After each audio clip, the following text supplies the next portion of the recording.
I pledge allegiance to the flag of the United States of America and to the republic for which it stands, one nation under God, indivisible, with liberty and justice for all.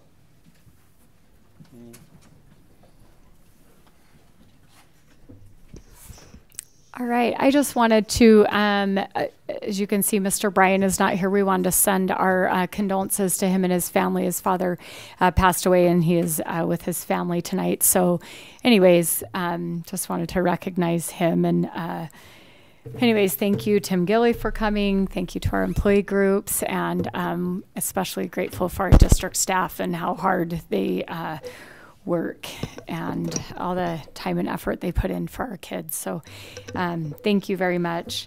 We will start off with, I think, a really cool thing. We'll turn the time over to Keith Bird.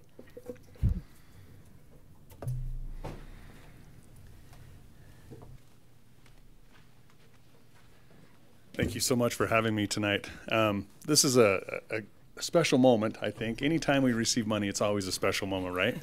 And one of our great partners who has been around for a long time, and we just appreciate everything he does for the district and for the kids, Chris Sloan with Energy Solutions. And I'm going to invite him up to kind of talk a little bit about what he's going to do for us and support for the foundation and for the school district. So Chris, come on up.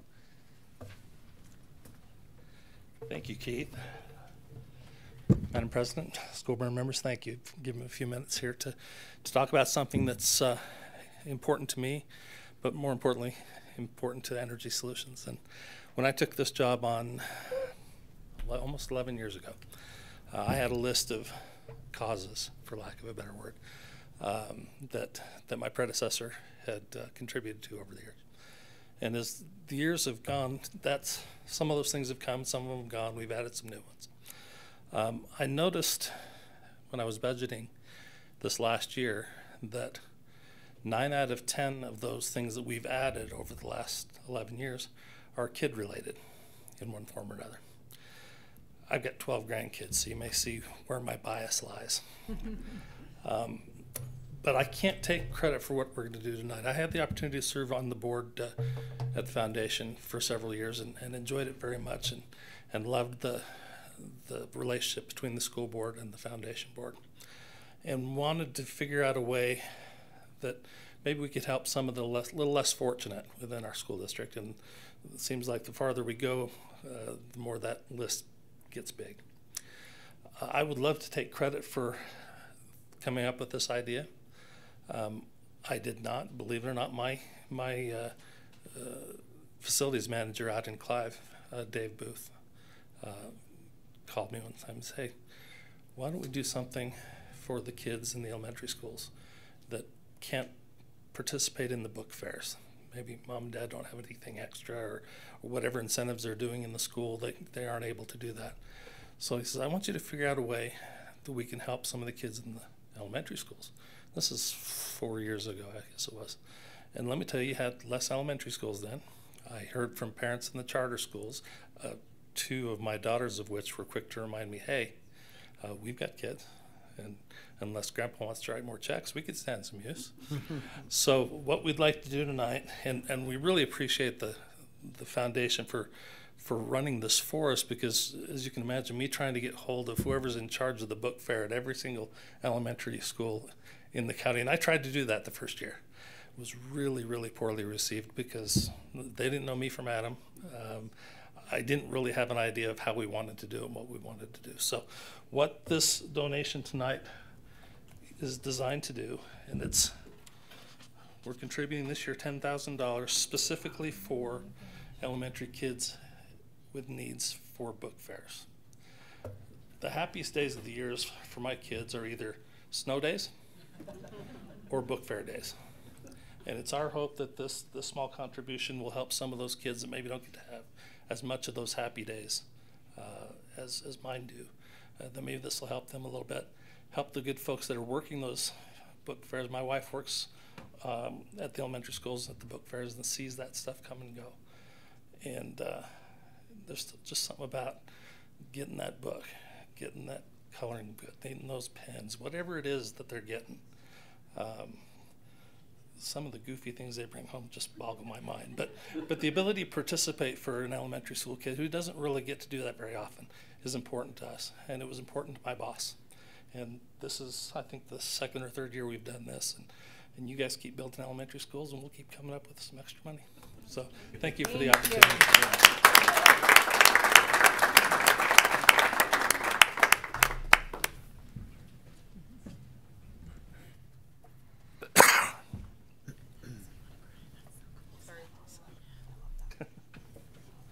This will really get me in good with my boss.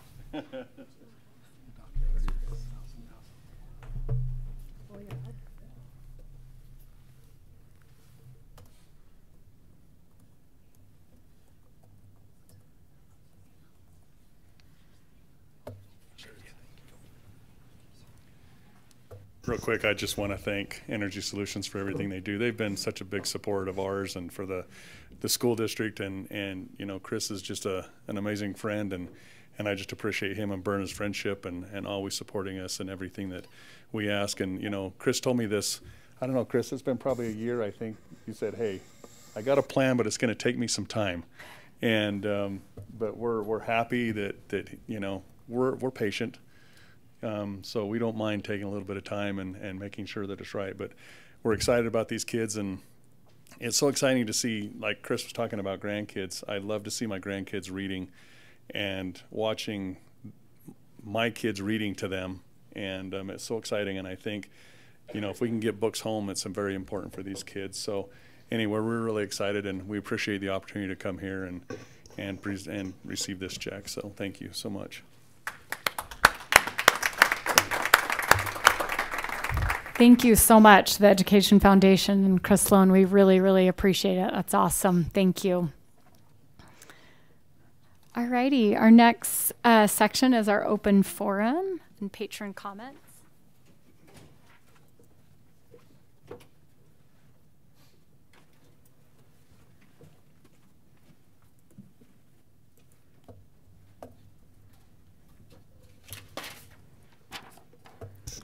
Okay, as we move into patron comments, I want to remind those who have signed up that they will have 3 minutes to speak. Those speaking will be called in the order they signed up for. Once your name is called, please come forward and state your name into the microphone. All comments are recorded, so please speak clearly. Once the timer goes off, we ask that you return to your seat. Please refrain from using profane language, making threats, or revealing student or confidential student or staff information. We want to remind you that the board is here to listen during public comment, but we will not be able to respond to any comments or questions you have. Any additional information can be sent through the board to the board through email. Okay, Mandy Larson.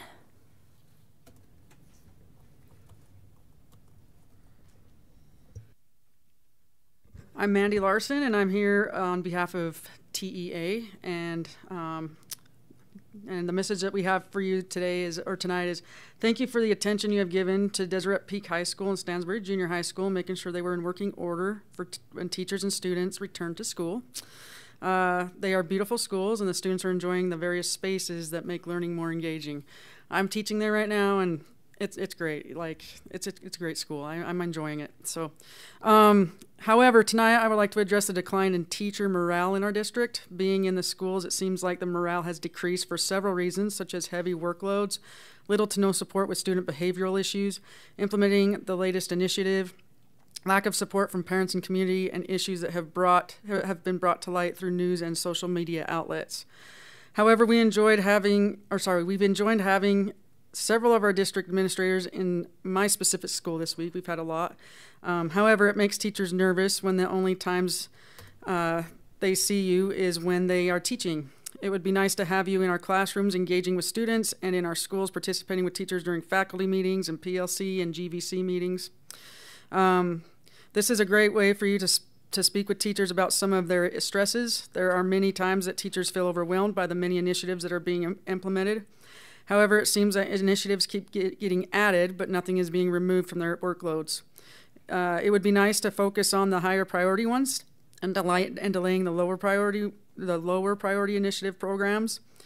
Teachers do see value in these initiatives and programs, but with so many of them at once, many teachers are to the point of it being something to check off a list rather than to benefit their classrooms.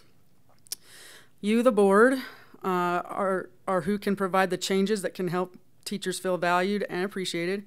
You can provide changes that can alleviate some of the stress teachers are feeling right now.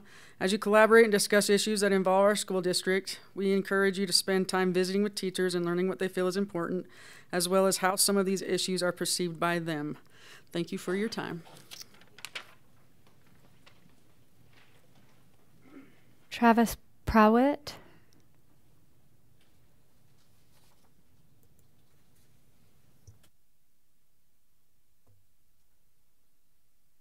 Hello, my name is Travis Prowett. Coming to the board today as a concerned parent. I have two kids at Middle Canyon Elementary School, one of which my 6-year-old son, Winston, who has level 2 autism.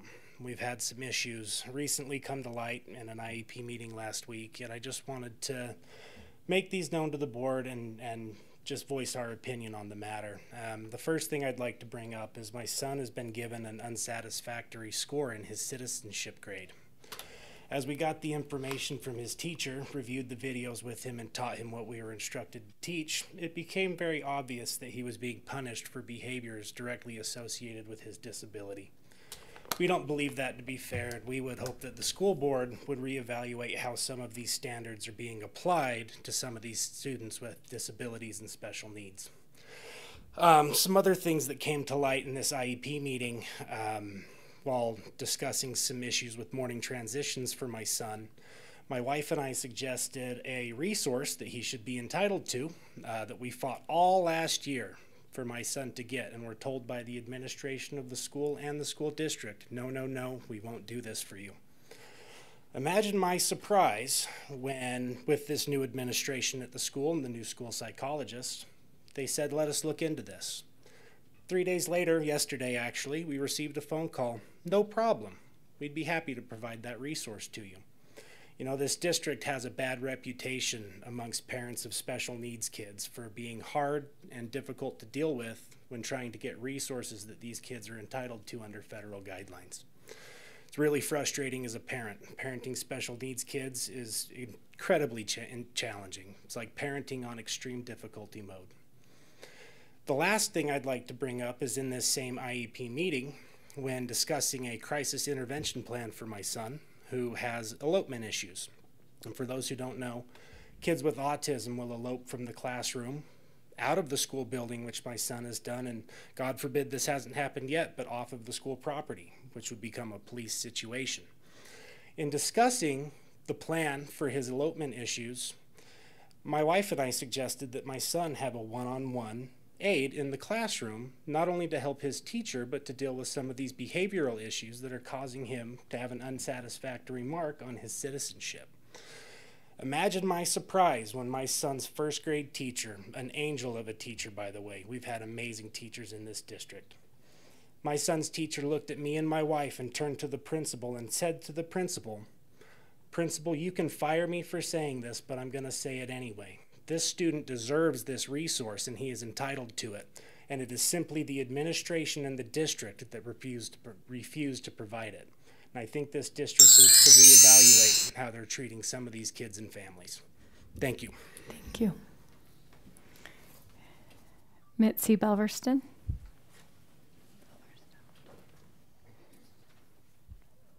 Good evening, Mitzi Belverstone, and I'm here with Spots. Before I begin, I want to ask something important of you.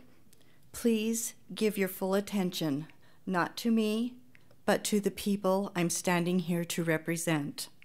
Our classified employees are the quiet force that keeps our schools running, our students supported, and our teams grounded. Today, I will speak for them. Their work often happens behind the scenes, but their impact is front and center in every classroom, hallway, cafeteria, and bus route. They deserve to be seen, heard, and valued, not just in words, but in action. At Spots, we are deeply committed to building morale and supporting the classified staff. While many full-time roles are shifting to part-time, classified employees remain the largest, most essential group in our district, and they continue to show up every day with dedication, heart, and resilience. As an association, we are focused on growing our membership. Why? Because with every new member, our collective voice becomes stronger, and with that strength, we can better advocate for the recognition, resources, and respect our classified employees deserve. This year, we are proud to welcome new building representatives. To our administrators, we encourage you to connect with them. They're ready to partner with you to strengthen teams, build unity, and boost effectiveness across every site. Spots is here to support in every way we can, from organizing team building activities, spotlighting staff in our newsletter, to sponsoring booths at school events. If it builds connection, recognition, and pride in our work, we're on board. Let's make this school year one of unity, positivity, and shared purpose so that the energy we create together flows directly to the students we serve. To our board members and administration, thank you for your time and dedication. Together, let's lead with heart, lift each other up, and show our students what a truly united school community looks like. Let's make this year unforgettable for the right reasons. Thank you. Thank you. Okay, thank you very much. All right, we're moving on to item number 4, academics. This, of course, is one of our new standing agenda items, and it's always, I think all of us as a board are always excited to look at data. Anyway, so we're going to turn the time over to Dr. Reitzel, and it looks like Andy Peterson as well. Sorry, Andy Peterson. Yeah, I'll kick us off, and then Andy will pick us up in the middle there, and then I will kind of conclude. So one of the things that I felt was important to get in front of you all as board members is our fall benchmark data and information. So last month we talked about some of the work that we're doing across the district, so I want to keep you kind of up to date about where how our students are performing at the beginning of the year, and then talk about how that data relates to some of our goals that we've set for this year. We good? Do we need to pause, or are we okay? Okay. All right. Okay. Sorry. You're good. Okay. So I'm going to go over benchmarks we administer so that you're familiar with that, why we administer those benchmarks. And then Andy Peterson, our assessment director, will talk about our actual benchmark data. And then I'm going to talk about how that relates specifically to the goals that we've set for this year. So we have 2 primary groups of benchmarks that are administered. So we administer Acadience for both math and literacy, and that is for grades K through 3. Now, after 3rd grade, we do continue to administer Acadience in reading for students who have not demonstrated proficiency to that grade level. And there's a lot of information behind and why we do that, but basically, we don't want to administer an assessment unless we need to administer that assessment. And the longer the grades, the higher the grades go up, the less appropriate that assessment is, except for students who have not demonstrated proficiency on foundational reading skills. Madam President, may I ask a question? Oh, yes, I'm sorry. Is that a new protocol that the Acadience for the upper grades is only if they need it, or has that been going on for a while? That's, I think, about 2-3 years. Okay. 2 or 3 years. Okay. Yeah, we made that adjustment. We used to administer K through 6, but there's pretty good reasoning behind it. I think it's caused some confusion. We've tried to work through that, but yeah. So. Okay. Thank you. Yeah. And so the way Acadience works, this is state required, but I will say we're very much in favor of it. We appreciate the data, but we administer that at the beginning of the year, at the middle of the year, and end of the year. And those are our benchmarks. Now, you'll hear about progress monitoring, which is shorter, briefer assessments on targeted skills for students between those benchmarks. So what we'll share with you today is at the beginning of the year, data for aggregate data for our students across those grade levels. Now, for grades 4 through 8, we have our students participate in RISE benchmark assessments. In math, we do it a little bit different than literacy. So in math, what we're doing is we administer an interim assessment, which is the closest approximation of a summative assessment, the RISE summative assessment that students will participate in at the end of the year. So that allows us to get information across the board of that grade level content at the beginning, middle, and end of the year. Now, it's of course not expected that students would be proficient on that assessment at the beginning and middle of the year, but it gives us information so that we can see where they start, how they progress, and then we can correlate that with how they perform at the end of the year.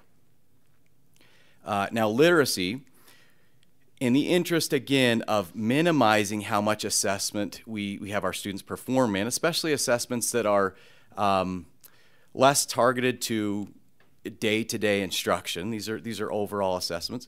We've narrowed our focus on that to just informational text, reading informational text. There's lots more to literacy than that, but that is a really high leverage skill that transfers to lots of other things that students will need to be able to do in their lives. So we administer that same assessment 3 times throughout the year so that teachers and schools, district administration can see how students perform at the beginning of the year and then multiple times throughout the year.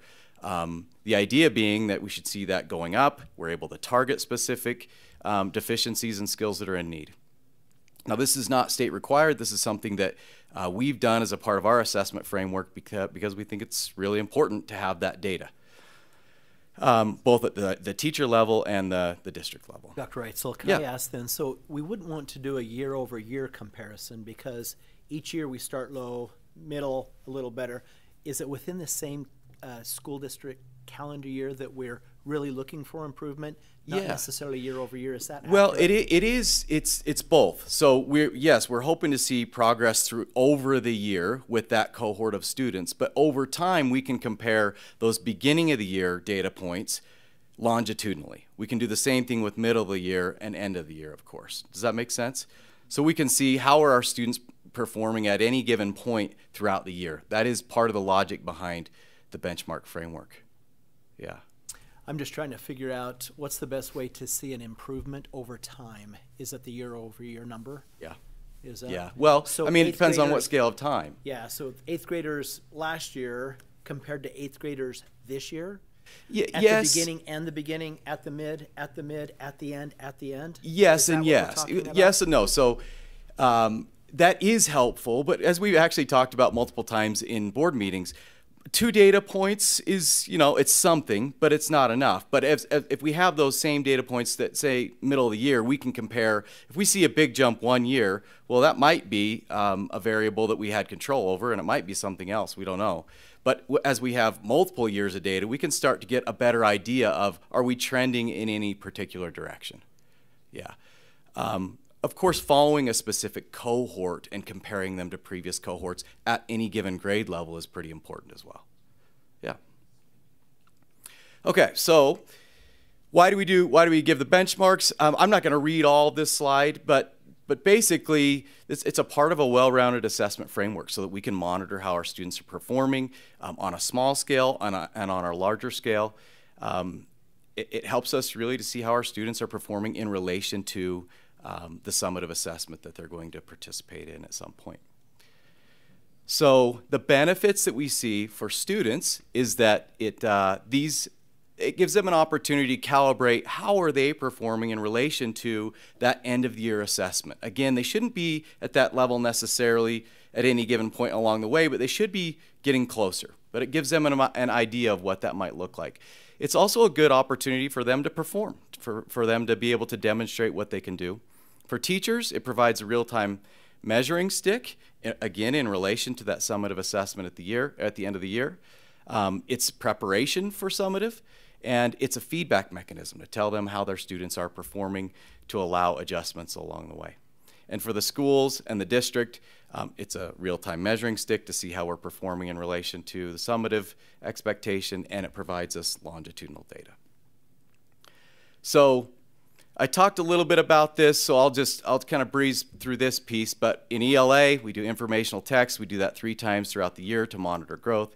In math, we're administering the interim at the beginning and middle of the year. So any questions about kind of the framework and the logic behind that? Could I ask a question about the benchmarks? Yeah. When we first started benchmarks years and years ago, a lot of times the information didn't get back in time to make it relevant for where you're headed, you know, or what needs to be retaught or things. Yeah. What is the turnaround on the benchmark? It's real time. Is it real time? Yeah, it's real time. Yeah. So ELA sometimes can be problematic, but when you're administering the informational text, which is basically reading comprehension of informational text, they're answering multiple choice questions that digs into their understanding of that passage, and so they're getting the data back essentially as soon as they submit it. Yeah, and the nice thing about the benchmarks as opposed to summative is teachers can pull that up, they can look at it, they can talk through the questions with their students. It's not a black box like the summative. Yeah. So with that, I'm going to pass it over to Andy to talk about our beginning of the year proficiency data, and then I'll come back and we'll wrap up with goals. Thanks, sir. That's okay. Okay. Hold on, Emily. I missed your light. That's okay. No, it's not a big thing. It's just all of these things that we talked about in the past, having some type of a way. The phrase that Todd used was, are we winning or are we losing? But I think this goes a lot towards it. But we have a data dashboard now that I think that a lot of us could find out these things. We're going to discuss that here in a moment. Yeah, just I didn't see it on the presentation. No, it's sorry. okay. Well, and Sorry. I'll bring it. No I'm worries. not trying No to worries. jump in. No, I didn't see it. I was just I'm glad you brought that up. It helps us to. It definitely. You have it, and you're going to be able to look at it because, again, what we're showing you right here, this first slide is the beginning of year proficiency for Acadience reading. So that's K3. We've broken it up by grade level for you: kindergarten, first grade, second grade, third grade. The big thing here to realize, blue and green are what are going to be considered on grade level. Blue is above grade level. Red and yellow are students who are struggling a little bit. You'll notice, as would be expected, kindergarten is typically a little bit lower, and then you'll see more on grade level. The one thing that I did want to just mention briefly that I found interesting with Acadience, both Acadience reading and Acadience math, over the past 3 years, this year included, each year our kindergarten beginning of the year students coming in on grade level has actually decreased, but in Acadience reading, first, second, and third grade, we've actually increased each year on students coming in. So I'm not sure, I don't think I can speak as to why we're going down in kindergarten coming in.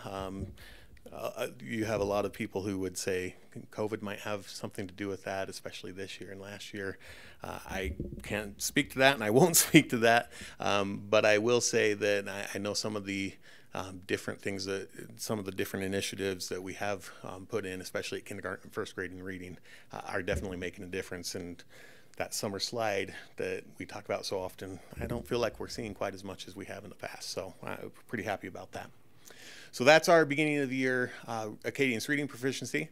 The next slide is our beginning of the year Acadience math proficiency. And again, similar, very similar information as to what you would have seen on the Acadience reading, just for the math rather than the reading. Again, kindergarten typically comes in lower, and we have the same type of situation in math as we did in reading, where kindergarten has gone down the last few years. But our other grade levels have gone up, with the one exception. We did go down a little bit with second grade this year. So I'm glad we do have a focus on second grade that you'll be hearing about in our early learning plan here coming forward. So that's Acadience reading and Acadience math. Now, as we go to the next one, we're going to now look at the RISE benchmarks that we include. The reminder here on the RISE benchmarks that I want to make sure is that these RISE benchmarks at the beginning of the year, this is testing them on their grade level knowledge, and we would not expect them to necessarily have that yet. So that's why you see a lot of red when you see these numbers, okay? So, and that's not unexpected. Yeah, so to rephrase that, that would mean if you're in the green, that like in the 8th grade, that means you're already proficient with what you need for the entire year. Yes, and that's an important thing for us to realize and to see as well, that we have students who are coming in, and in 8th grade, especially in ELA informational, we have quite a few 8th grade students who are doing really well, which is great. And that leads to the next question of how are we going to enrich that? How are we going to help them and enrich them with that? This is our ELA informational one. Now, the one difference on ELA with 9th and 10th grade, as you may or may not remember, RISE does not go to 9th and 10th grade. It will be in the future after this year. The state is moving to that, but right now our 9th and 10th grade information is coming from the assessments that we've created through DNA. We still don't have information yet on how RISE is going to work with 9th and 10th grade, so my assumption is we would have benchmarks similar to how we've had them in 4th through 8th grade available in 9th and 10th grade once RISE moves to that. But I don't have that full information yet. And then on our math fall interim, the nice thing about the interims this first year, we're using interims for math for beginning of the year and middle of the year.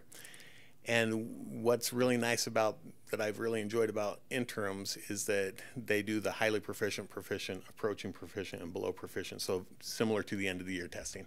So oftentimes benchmarks will only give 3 scales instead of the full 4 scales, which kind of makes it hard to be able to compare, whereas the interims we're able to compare really closely right there along with them. So these are, again, our starting numbers. Again, remember, the red is kind of where we expect them to be. In fact, if you look statewide at these interims that are taken statewide, you see very similar types of numbers statewide. Because again, we don't expect these students in 5th grade who are taking the 5th grade math test at the beginning of the year to know that material yet. This is giving us a benchmark as where are they starting out and where are we going to get them to, and to help us know where we can work. And to be looking, again, there might be some students out there who are doing very well, and can we identify them and provide some enrichment there? And that's a great opportunity as well. Now, the final thing that I wanted to talk about a little bit is what Board Member Seifus was mentioning. And I just put a screenshot on here because we don't have time to get into this. But what we have now, and you have this for Acadience Reading, Acadience Math, Utah Aspire Plus, Utah Rise, and also our benchmarks that are through RISE now. But in Qualtrics, we've created these dashboards. Now, this dashboard is just a screenshot of the Acadience Reading dashboard, but I wanted to give you an idea of what we've included on there and what's there available. So you can see for past years, we go 3 years past, so you can filter by years, you can filter by school. So rather than looking at the entire district, if you want to narrow down and start looking at individual schools, you're able to do that. If you want to look at individual grade levels, rather than all grade levels, you can do that. We also have the pathways of progress on there for those areas that have pathways of progress. We just have a lot of options on there, and it's a lot to take in, and it's really more than I could probably present to you in this type of a forum. So what I wanted to make sure, this is relatively new. I think I've mentioned it once or twice, but I know one of our board members, Board Member Smith, had reached out to me and asked me about it, and she actually came in to the district office, and we were able to spend half an hour or so going over this. And I just want you all to be aware, I'm more than happy. If you'd like to schedule a time with me, please come in. I'd be happy to go over this, show you where it is, how to access it, all the different ins and outs of it. We have, I make sure to put the early learning plan goals on these so that you can keep, I would say real time, but really those are only updated at the benchmark. So every 3 times a year they are updated, but we keep everything updated as real time as we have it. So anyway, with that, if you have any questions for me, otherwise we'll turn this back over to Dr. Reitzel. And with the data dashboard, yes.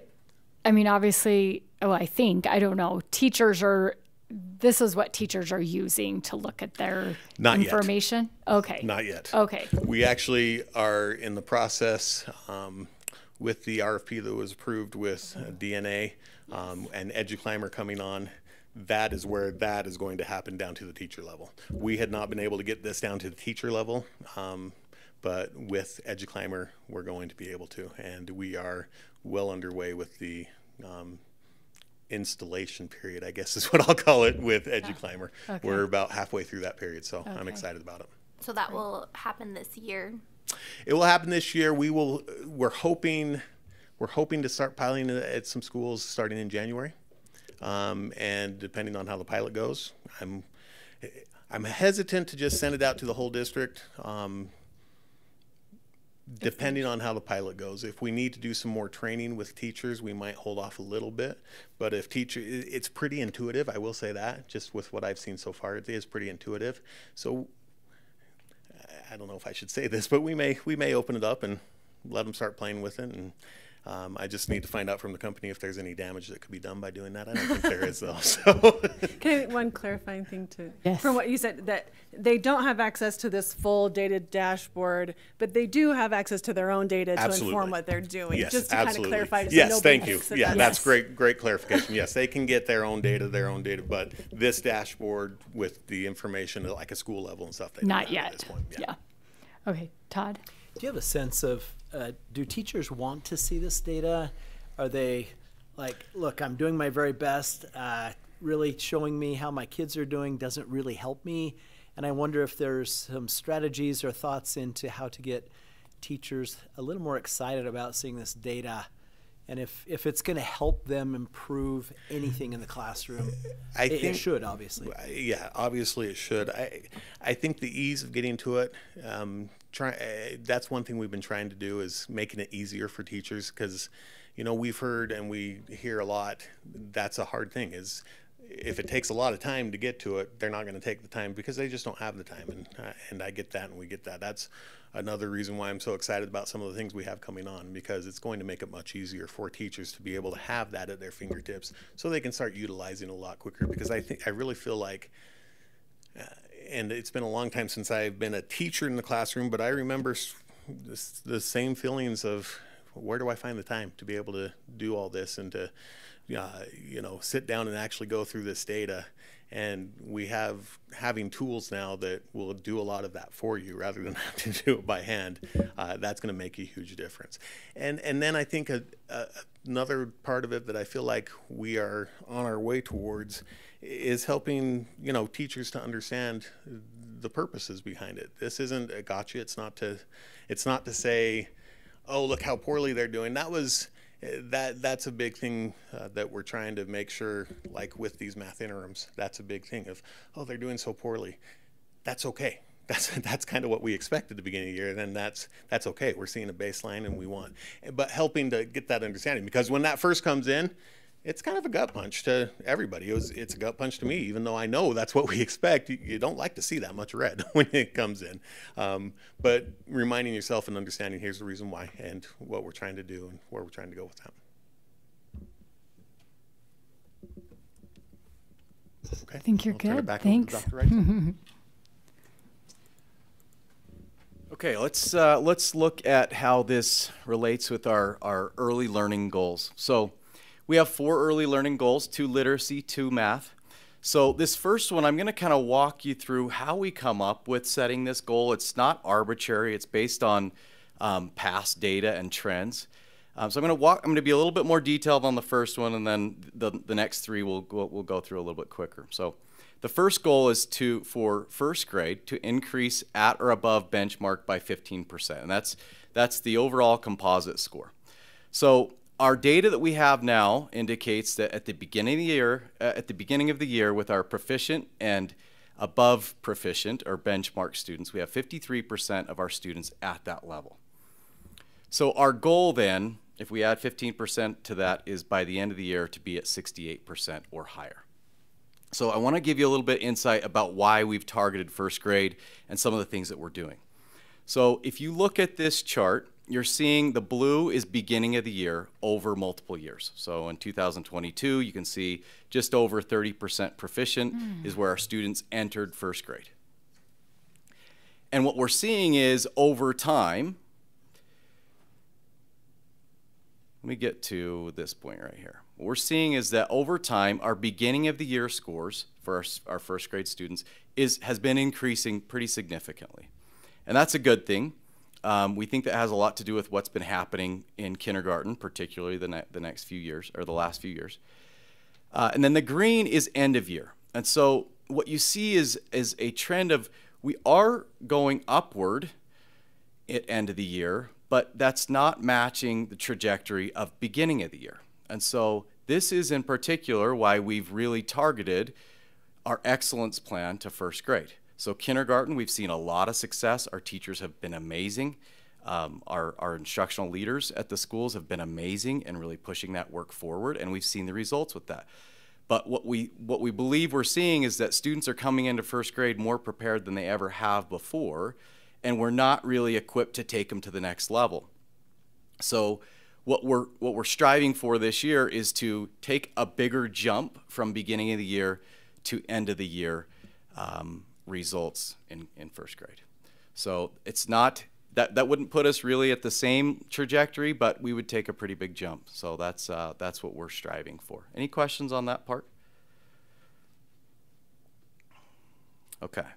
So our second literacy goal, go ahead. It's actually a comment that this is actually part of fulfilling what was mentioned in the audit, that when they looked at the kindergarten plan, they asked that we make a plan like that for all the grades. And actually at the time, wasn't the first grade plan kind of already in motion? Oh yeah, this has been about 2 years in the making. Yep. Yeah, and so this is following along with some of those recommendations too, just to point that out. Yeah. Yeah, and it's been really cool to see that our kindergarten has done it. Right? I mean, we've made strides that have far surpassed other districts in the state. So, okay, so our second literacy goal is for kindergarten, and we're hoping to increase our proficient students by 25%. So our beginning of the year number is 43%. Now, the troubling part about that is that's lower than it's been the past few years, as Andy mentioned. So if we were to achieve our goal, we would end at 68% or more.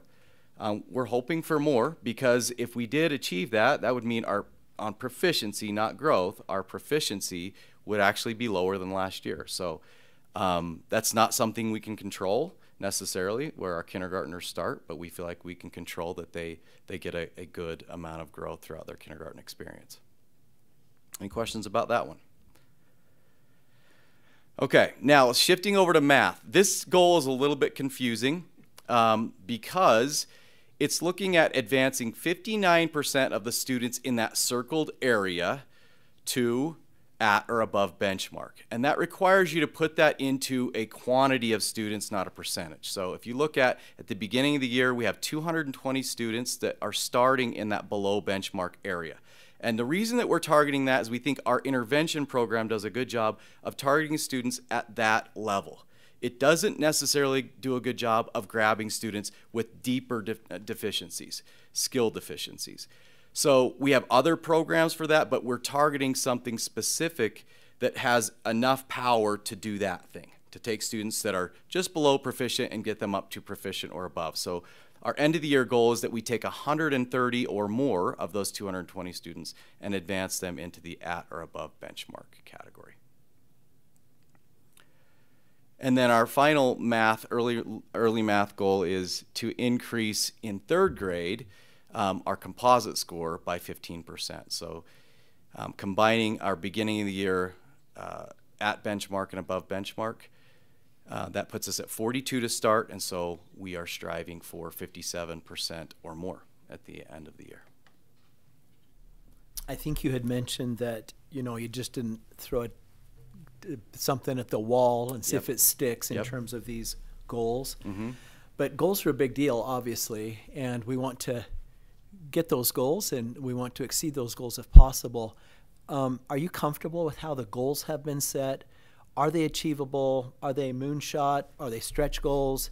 What does this really look like for us? I would say that they're very much achievable, but they're stretch goals. Are they? And so what we do is we look at somewhere between 3 and 5 years data, depending on the specific scenario. Sometimes we don't have that data. for multiple years, or we feel like it's not reliable for whatever reason, but we try to take the data points that we feel like are high quality, and we add 3 to 5% to the growth that we've made in the past. So it's kind of statistically sound. It's not just, boy, we really hope we can do this.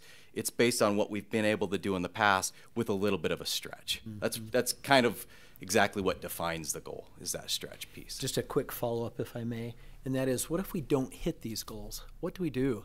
Go back to the drawing board, that didn't work, crumple it up, throw it in the garbage can, try something else, or stay with what we've got because at some point we will break through? What is the thinking on that? It just depends on the scenario. No, we're very reflective on our process. And so in years past, this is how we were able to get kindergarten to where it was, is that we didn't just say, boy, it worked or it didn't work. We're looking at our plan and going through which of these action items, we call them key results, worked well, which didn't, and why. And that helps us to formulate a better plan in terms of what can we implement well, what were the problems, who do we need to involve differently, what do we need to approach differently. But also, if we receive feedback that something isn't working, then we do scrap it at that point, right? So we just try to respond to the feedback and information that we have at hand. Great, thank you. Elizabeth, and then Valerie. On math goal number 2 with the 220 students versus the 130, and that's across the district, are those students going to be targeted, or is it just hoping 130 do better? No, so that's exactly, so I'm sharing the data today, but our goals have specific strategies associated with them, right? And so that's where we're either working with teachers, we're working with interventionists, we're implementing something, right? Because making a goal is great. Maybe that orients us in the right direction, but it's really not going to achieve much without some changes in action. So yeah, it's really more about the actions that we're implementing than simply stating a goal. But really quickly, I think when you asked if they were targeted, correct me if I'm wrong, you're targeting those kids that came into that yellow area. Yeah. Yep. So at the so beginning they of the year, are. those, is that what you? Yeah, and targeted in a good way, right? Yes. No. Targeted that in terms is a of good giving way. them targeted interventions. Yes. Yeah. Okay. Yep. Valerie. Did that answer your question? No. Okay, I thought that was clarifying. Oh, hold on. Let's finish. So, what are the strategies then to get those 130? Yeah. Students? So we are implementing a diagnostic flow chart. Which we've done in 3rd grade, and we've done this in literacy. And so now I've talked about before that in literacy we're going K1 and working up. Math, we're going backwards. So we're not overloading any single grade level with too many practices to focus on. So a diagnostic flow chart that takes these benchmark results, identifies which students are struggling, and then it digs down into diagnosing what they're actually struggling with particularly, and then matching them with lessons and information to help build those skills. Okay, thank you. And that's, it's a heavy lift, and 1 year will not do it, but you can't do the following years without a really strong first year, right? So that's kind of our theory of action. Okay, so, a lot of people were wanting the audit, and it happened, and it definitely highlighted our need for improvement in student achievement. So this was already in the works. Here it is. We're going to keep going with it. We're hearing from, somebody stood up and spoke about teacher morale and the frustration and the amount being put on their plates. Are you guys receiving or looking for feedback from teachers on how we can better support them without necessarily spending more money? Yeah, I think we're always in the process of considering those things, having conversations, and balancing the need for improvement with the heavy load that people feel, right? I think anytime you're trying to think objectively, you have to really consider, are you making leaps in the theories and hypotheses that you're presenting, right? And so oftentimes we say things such as teacher morale is affected by such thing. And I think we need to be more curious about what is influencing teacher morale. I can say as a person that's been a part of many teams, coached many teams, been an instructional leader of many teams, I think teacher morale sometimes is counterintuitive, just like being a parent. I think to lower standards oftentimes appears as if that may be what would increase morale. I think all of us want to be a part of success. And so sometimes, I think all the time, finding success comes with hard work. And it is associated with commitment to things. Now, that being said, I think that we need to constantly be considering, have we matched the workload with what people can actually do? And are we open to those sorts of things? But I think there's lots of things that we need to consider about how we can support our teachers. Okay. And still balance that, we are in a position that we need to improve. And that makes goes sense. for all of us, right? That goes for superintendent, it goes for myself, it goes for high to low. So then my follow-up question would be, do you see this as they are working on these things that you guys have implemented? Is it going to get easier? Like hang in there for a year or two and it's going to come easier? Or is it just like a constant frustration? Yeah, so I think one thing we've talked about in the past is that when we're implementing our core instructional practices, just referencing the academic side, each thing feels new because it is somewhat new. They are fundamental practices, things that should be happening in an effective classroom as it exists. But we are defining a system, right? So one of the things that we talk about a lot is some of these fundamental practices in the world that are talked about in education very broadly. If you read many of the books, they say do this thing, and then that's where it stops. Well, how do you do that thing? And what we've tried to do is define that. The difficulty with that is that means it takes a lot of work to do that thing, right? And to do it well. And so initially, it's a new process, it's a new approach, it's a new way of doing things. And so there's a lot of work associated with that up front, and we think that it's worth it. In the long run, they will become a lot easier because they'll become more intuitive. Okay, thank you. And then one more question. So for high school students who are really struggle with the whole testing thing, I hear a lot of this. They don't mean anything. Like people don't try. What can you speak to? I don't know. I understand that assessments are flawed and it's always been that way and always will, but can you speak to that, like motivating kids to want to try harder on their exams? Well, I mean, you can hear the opinions of Dr. Reitzel. I don't know what they actually carry, what weight they carry or mean, but I would propose that in anything in life, it's about the culture that you set, right? And so I think you go into certain classrooms and people are really good at creating a culture of urgency, of learning, of performance. I think that's the best thing that can be done. Now, do I think that legislatively we need things in the state of Utah that promote and incentivize and maybe hold accountable all levels in terms of getting students to feel motivated to participate? I think that's something that probably needs to happen. Unfortunately, at this moment, that's not something we can control, but moving forward, we can help to advocate with that. But I think the main thing is trying to create a culture of performance and high standards, and I've seen schools do that well. I've been a part of schools that have done that well. But I think one thing to note is assessments are flawed. It doesn't matter what assessment you find, no matter how much energy is put forth into that assessment, it's going to be flawed at some level. But objective measures of learning are critical to inform our systems and for us to identify are students getting the skills that they need or not. So I would also caution against just being dismissive of standardized assessments.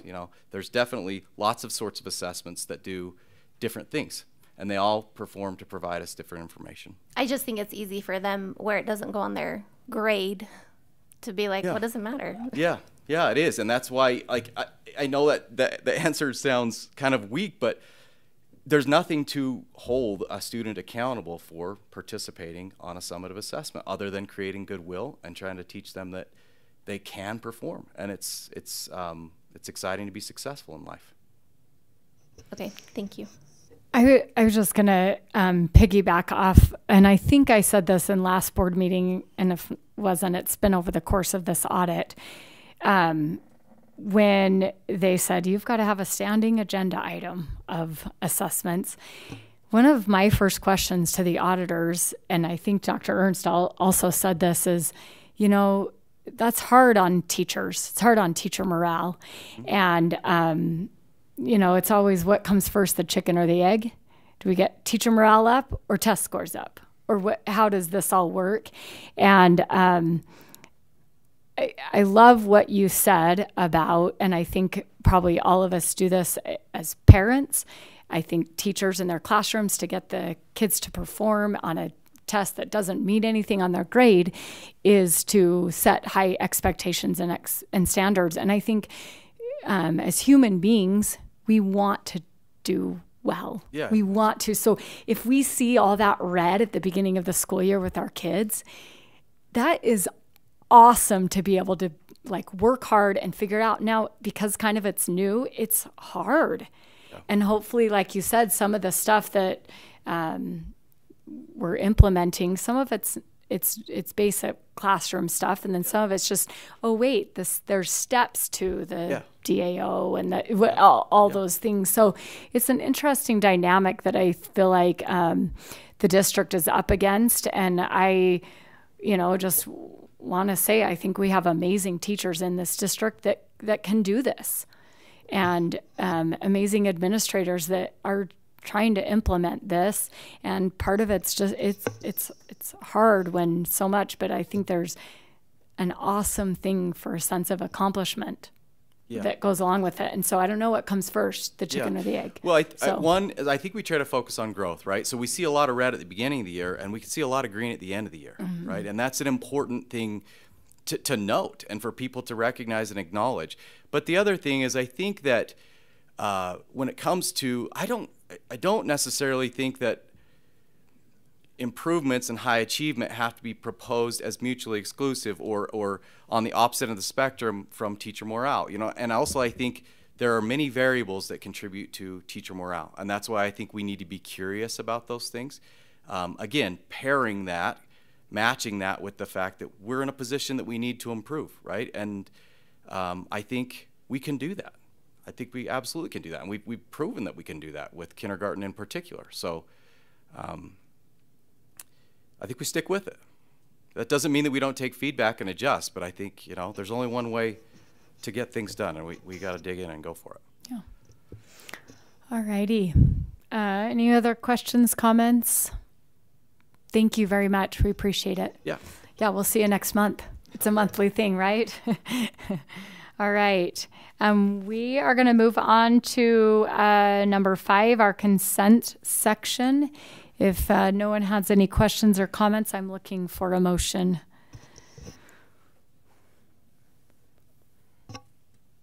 Emily. I motion that we approve the consent calendar as written. Second. It's been moved by Emily, seconded by Bob to approve the consent items. Is there any discussion to this motion? All in, okay. I thought someone was going to turn their light on. All in favor? Aye. Any opposed? Motion passes. Thank you. Going down to our action items, we'll start with 6.1. These are the 25-26 TSSA plans. And there's a detailed breakdown that we have. And are you guys presenting them, or if anyone has any questions? I'm assuming that's what we've done in the past, right? Okay. It looks like we've got some, I mean, we can give you the mic if you want. Just kidding. You know what? I really appreciate the plans. Thank you. Anyways, Emily, you've got some questions, No, comments. I don't want to be obnoxious. Maybe for next time. I feel like we read these every time, and I don't want anyone to have the impression that we don't read them or we don't care about them. Yeah. And so I don't want to put the area directors on the spot either, and I didn't warn them about this. But maybe for next time, what my standing question would be is maybe each area director could take under a minute saying what is something in their area that they're really excited about on the TSSA plans. So to at least highlight some things that are going on in the district so people can see that there are plans being made, those funds are being used in a way that helps things. So anyway. I like that. Looks like Dr. Jarnigan's got one. She's going to do it now. No, I'm not. Don't worry, y'all. We are doing our area director report next month. Would you like for us to add that? Yeah. That would be great. Can do that. Yeah. That'd be awesome. I think Valerie and then Elizabeth. Well, I was just going to say it's helpful to have it in the Google spreadsheet that you guys did. And then I was going to make a motion. But if Elizabeth had something, she can go do that Just first. one comment. And I did speak with Director Gillette, and they're just all aligned with the strategic plan and the goals. Yeah. Great. Thank you. Valerie. I will make a motion that we approve the 2025-2026 TSSA plans. Second that. Moved by Valerie, seconded by Bob to approve the 2025-2026 TSSA plans. Any other discussion of that motion? All in favor? Aye. Any opposed? Motion passes. Okay, 6.2 capital project fundraiser. Larkran, this is our point of contact. Okay, I see Ethan's in the audience. I see some baseball caps that maybe curious about our conversation here today. But I do want to thank Stansbury High School and their administration for being patient with us as we work through this. Well, I consider our first request. That's why it's coming before you as a school board. You can see in there was a procedure that we attached, and the top part of that happens to be directly out of our policy. You can see in there that they submitted a plan with all the items covered in there. And then the last, they've talked to myself, I brought it to superintendent, and now we're bringing it before you for final approval. You can see that, I guess it's bullet point 2, but that's from our fundraising policy that the superintendent will make a recommendation to the school board, and the board reserves the right to tentatively approve the plans. But what you've never seen before, and the reason we thought that this ought to be a first action item, because you can decide how you'd like these in the future. That'd be a good conversation for board leadership if you just want these on, throwing it out there, consent agenda, if you like them. Maybe you want to handle them on a case by case and have them as an action item. But what you have not seen is that fundraising procedure that we have come up with internally. I wanted to make sure, because we've had discussions about this, that you are all okay with these procedures, because that's what we met with the baseball team and Stansbury High School administration in this case, and they were all good with the proposal and with the procedures as presented. So, any questions on the procedures? Did you like them? I was going to say I appreciate them. I don't know. I was just going to say the first comments, there weren't any lights. But now, Emily, I'll just say I appreciate that what you're saying, should this be an action item or consent item? I appreciate everything is followed. And it's like, if everything's being followed and we've approved the procedure and the policies, I don't believe you guys, it needs to come. I mean, it's got to be on the agenda because it needs to be approved. But I think if it's on the consent agenda, I'm okay with it. I'm one of 7, but I would appreciate some conversation. Emily.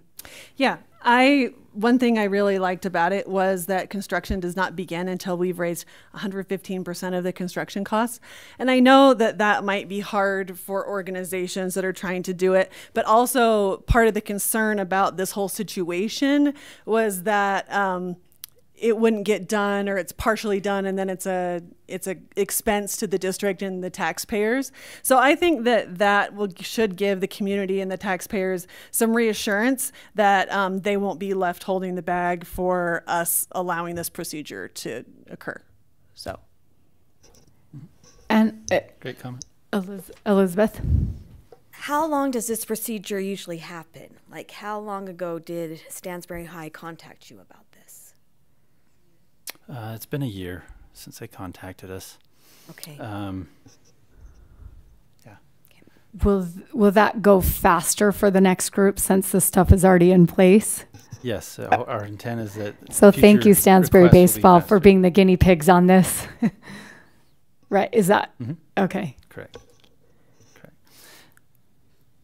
Maybe one last thing I will point out, as you can see in the procedure, was the handling of cash and where that would go, which I see Keith in the back, but the foundation is aware of this. They're going to make sure they keep those separate because of that, as you said, that hurdle to make sure that construction doesn't start until we've raised the sufficient funds. So if you're curious, we have not addressed in this procedure, but what happens if for some reason the funds, they're not able to generate the funds? What would the foundation then do? And we actually already had a conversation with them about that. In this particular case, I will say that Keith is,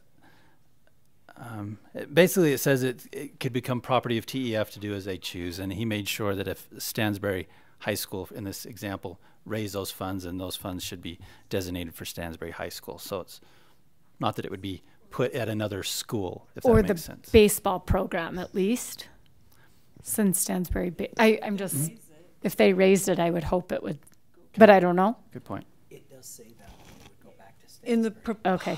Did you put that in the proposal and it's not part of the procedure? Because I saw it somewhere Because it says too. it something in the proposal. It's item V under C, I believe. Advertising if sufficient funds are not raised, then TEF may reassign the proceeds to another district need. And that's where I meant that was the one hiccup that we had, and so we discussed making sure that those funds are will be available for Kept Stansbury within High the School. Program that raised it, I would think. Do we need to clarify? I don't know. Program could be first, but it's, yeah. Do we need to clarify that? I'm just reading it here that says maximum project timeline 5 years. If funds are not secured within that time, donations will be returned to Stansbury High School baseball program. Oh, good. Account and used for operations or alternative facility improvements. Is that accurate? Is that your understanding? Yeah, that you're reading from their plan, right? I'm reading from, yes, proposed fundraising gotcha. timeline.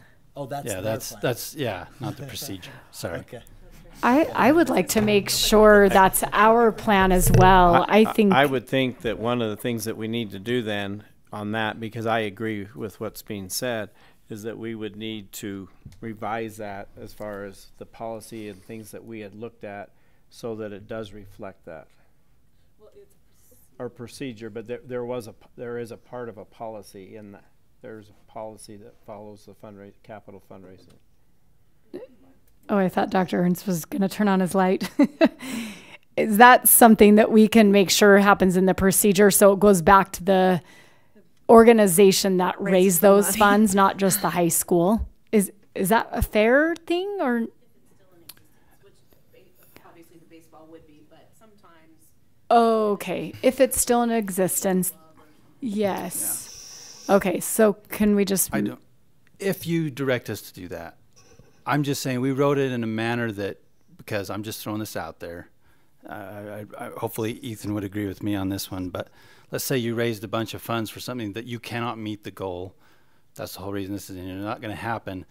And there is a greater need at that school, but it's not in said program. It was written kind of for the flexibility that you could, those were raised for Stansbury High School. If everybody agreed, they could put them there. Now, if you're going to say it's restricted to the program, then we ought to put that in there. But I think you were leaning towards flexibility and giving the school the option. Well, but if the baseball team goes out and tells people, if you enter our golf tournament, then you're going to be giving money to the baseball team, then every single person that's donating their money, buying a brick or whatever, they're understanding they're giving to the baseball team. And we don't want anybody that's giving money for their money to be used for a reason other than what they intended to give their money for.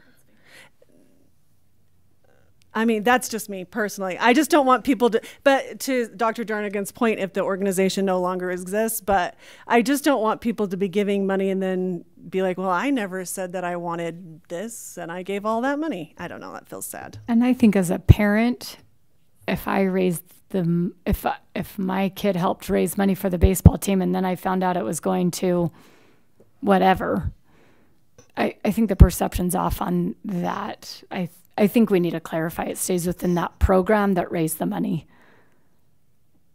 Does Todd? Mr. Bird has a comment. You're a good resource. Keith?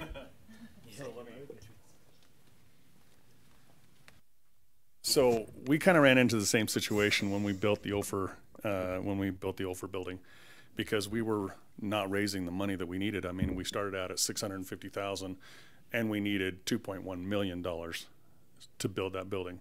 And so you're going, okay, where does that money come from? Well, we had raised $650,000. At one point I said, we're done. We're not building this building anymore. And then the question was, well, what do you do with those funds? Do you give it back? Do you give it to the people who donated?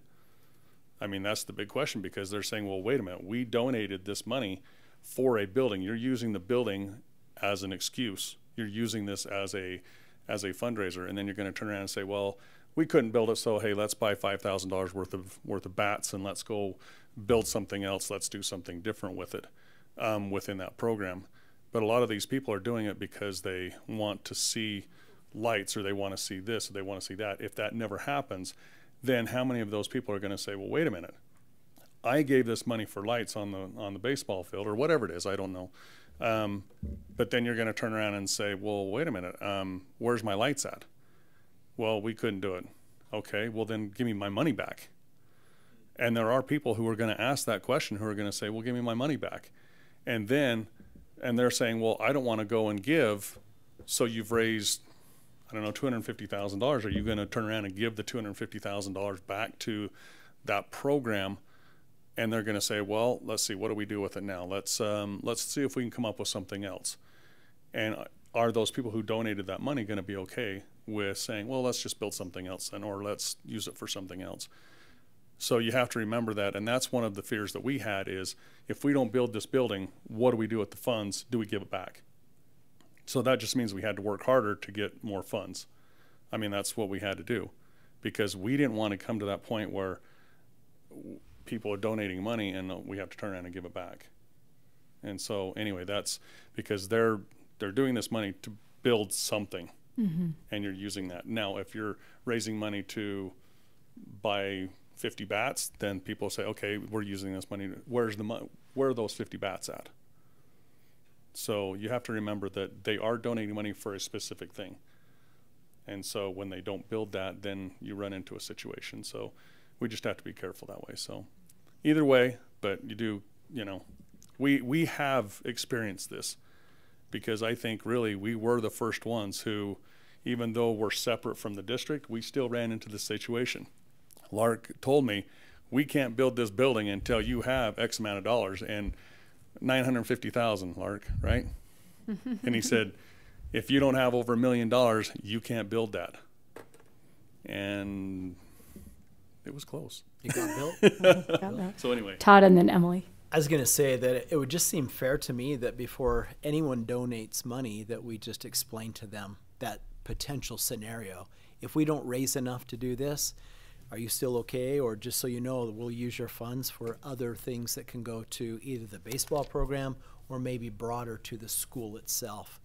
And there might be a few dissuaded from that, but I would think that, I don't know, maybe it's just being a little bit, kind of rose-colored glasses here, but I would think most people would still say, yeah, I'm okay with that. At least I hope most people would say that. Sorry, this was a question for Keith.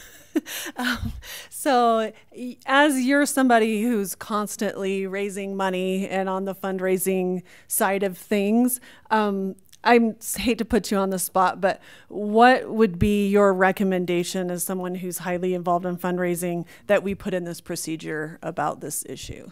So I think Todd's right. I think you need to let them know that if we don't raise these funds, and I think it needs to be in there, that money can be used for something else, maybe within the school or something like that, because they do have to, again, you will have people who have raised, you're going to have people that are going to say, well, I want my money back if you can't build this. We don't want to give money back. That's not the whole intent. So you think if we told people it will remain in the baseball program, then that's good? Or you can, not? but just remember that if you're raising money for a specific thing and then you don't build that, they're going to say, well, wait a minute. I gave money for this specific thing, and now you're not going to use it for that. So I don't want to put turf in the field. I want this, you know. So you're taking that money, because what's going to stop somebody from saying, well, we want to raise money for brand new turf, not ever knowing that you're never going to put turf in, but you're using that as an excuse to raise money. You see what I'm saying? You're using that excuse to raise money. So you have to remember that if you're going to use money for that, and again, when we started off with this, we had to make sure that we had at least a large amount of money before we even start talking about, okay, let's build this. So we had to make sure that, okay, let's get 300,000, let's get, you know, and right at the very beginning when we started raising money, we had large chunks of money coming in. And we said, yes, we can make this happen. But if you're starting off at $20, $30, people are donating money, you got a long way to go to raise whatever it is you're raising. And so you have to remember that if you can get like a big chunk of money and somebody understands that, hey, wait a minute, if this doesn't get built, it's not coming back to me. And are you okay that if it goes to a program, or are you okay if it goes to the school? And to me, I mean, it doesn't really matter, but I would think that if you're raising money for that program, that's a lot of money for that program that's going to go there, and what are you going to do with that? So we just need to clarify, make sure it's very clear to donors what will happen to the money if we don't raise enough. I think so. I think you've got to be very clear. Because, again, I ran into that same thing, and it's like, do I give that money back or not? So just as long as we're clear up front, it doesn't matter in your opinion? Yes. Mm-hmm. Sorry, Principal Wilford. We're going to put you on the spot. If I could just make a comment. Because you guys are the first ones to, I mean, besides TEF, yeah, the school level. So I think Coach Jones is listening to the proceedings, and he just directed me to a place if you go to page 9 of the handout that he gave with the proposal and everything, at the very bottom of page 9, he does put in there, he says, our goal is to complete this project with the generous support of our community. Completion of this project is dependent upon raising sufficient funds. All contributions to this effort become the property of Stansbury High School Baseball / Tooele Education Foundation and are non-refundable. If we are unable to raise enough support in a timely manner, your gift will make a difference by being directed towards other important needs that benefit student athletes. So I think we are covering, I think we do a good job covering that by asking for those donations and everything there. And I think to Lark's point, that I like the Stansbury Baseball, the way that they've written it, but I guess the question was, should we now put that in our procedure or not? Should everybody that comes to the district make sure they have something like that? I thought that was perfect. I don't know. It is in advertising. Those 4 bullet points all address what, So if you want something changed in there, let us know. Okay.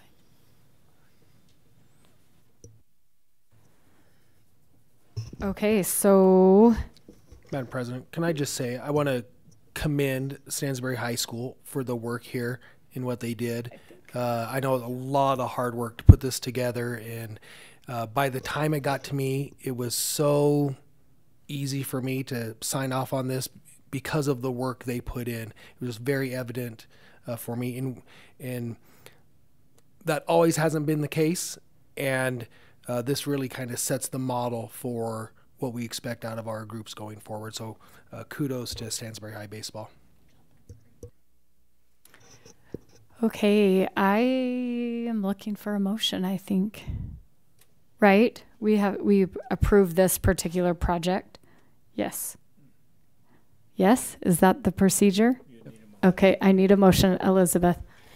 I move that we accept the Stansbury Baseball Facility Improvement Project. I'll second. Moved by Elizabeth, seconded by Valerie, that we accept the Stansbury Improvement Baseball Project. Any more discussion or questions to this motion? All in favor? Aye. Any opposed? Motion passes. Good job. Thank you, guys. All right. 6.3, revised policy 5047. Did I skip? No, right there. Safe Schools Emergency Safety Interventions. Marissa Lowry. Yep, I'm just here for a second read. And so if you guys have any questions or comments with it. Marissa, will you just give us a refresher on this? Yep, so this past legislative session, they made some updated changes to R277608, and so we had to revise our policy to reflect those, which looks at emergency safety interventions, which is physical restraint, seclusion, as well as adding in additional components for training requirements. So we have to do foundational training, which is done through Safe Schools, and then a comprehensive training requirement, which is done through Safety Care. Oh, Elizabeth. So as Board Member Shields and I met last week with the Student Advisory Board, we gave them this policy to read in advance. And the main feedback they got is they wanted to see a seclusion room in the definition. Okay. We can... So if you look towards the bottom, it gives you kind of... Well, it says seclusionary timeout. Can I... And then... Okay. If you look at... There was a definition in there, right? Yeah, there's seclusionary timeout rooms. It talks about area. Yeah, the safety requirements, what needs to be in it. We can add a definition of what a seclusionary timeout room is. Last month, we actually approved all of what those rooms would be.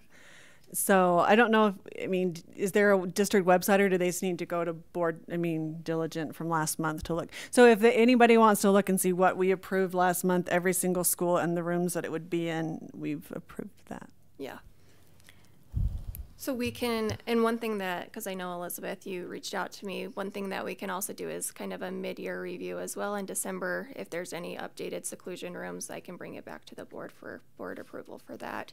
So Elizabeth, where it says, so in FA,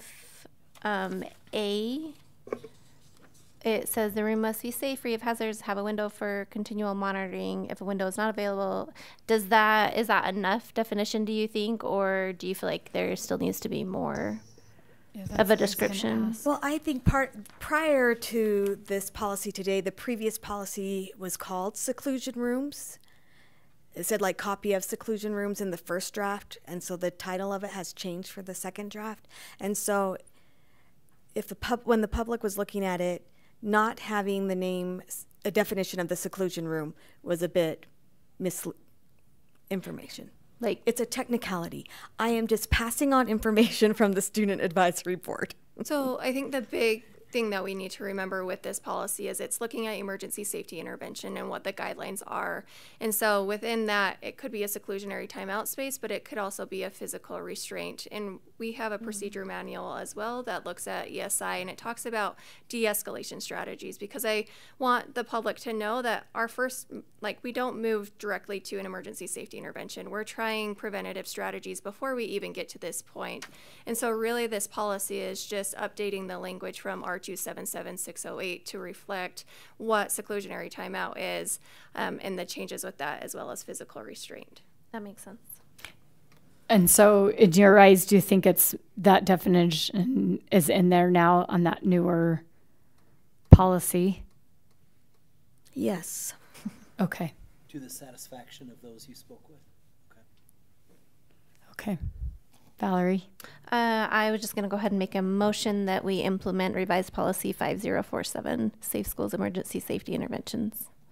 I'll second that. Moved by Valerie, seconded by Todd, to approve revised policy 5047, Safe Schools Emergency Safety, sorry, my screen's cut off, safety interventions. Any more discussion to that motion? Emily? No, it was just a question. If anybody wants to know what the rooms are, how would they look at it? On board docs, or is there a place on our website that says that? It's on board docs right now, but I'm happy to work with Whitney Wallace, and we can put it on our website. So for easy if access people to the think public, that it's important, I'm just throwing it out there. Yep. Okay. Thank you. Okay, thank you. Did we didn't vote. All in favor? Aye. Any opposed? Motion passes.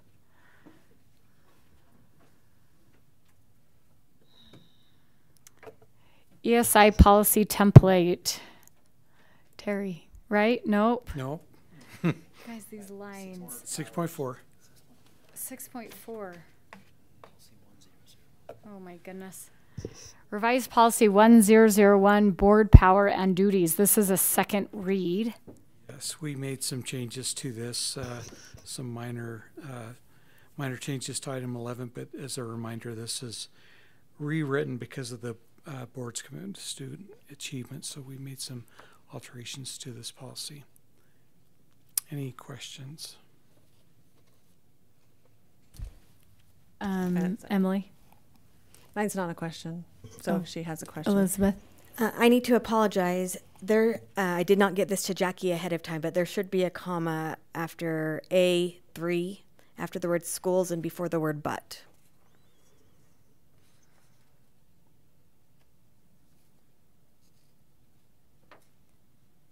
Okay. We can make that change for sure. Okay. Emily? Yeah, I was just going to say this is a second read, and this is an audit generated, whatever, change. So I would like to propose that we adopt policy 1001.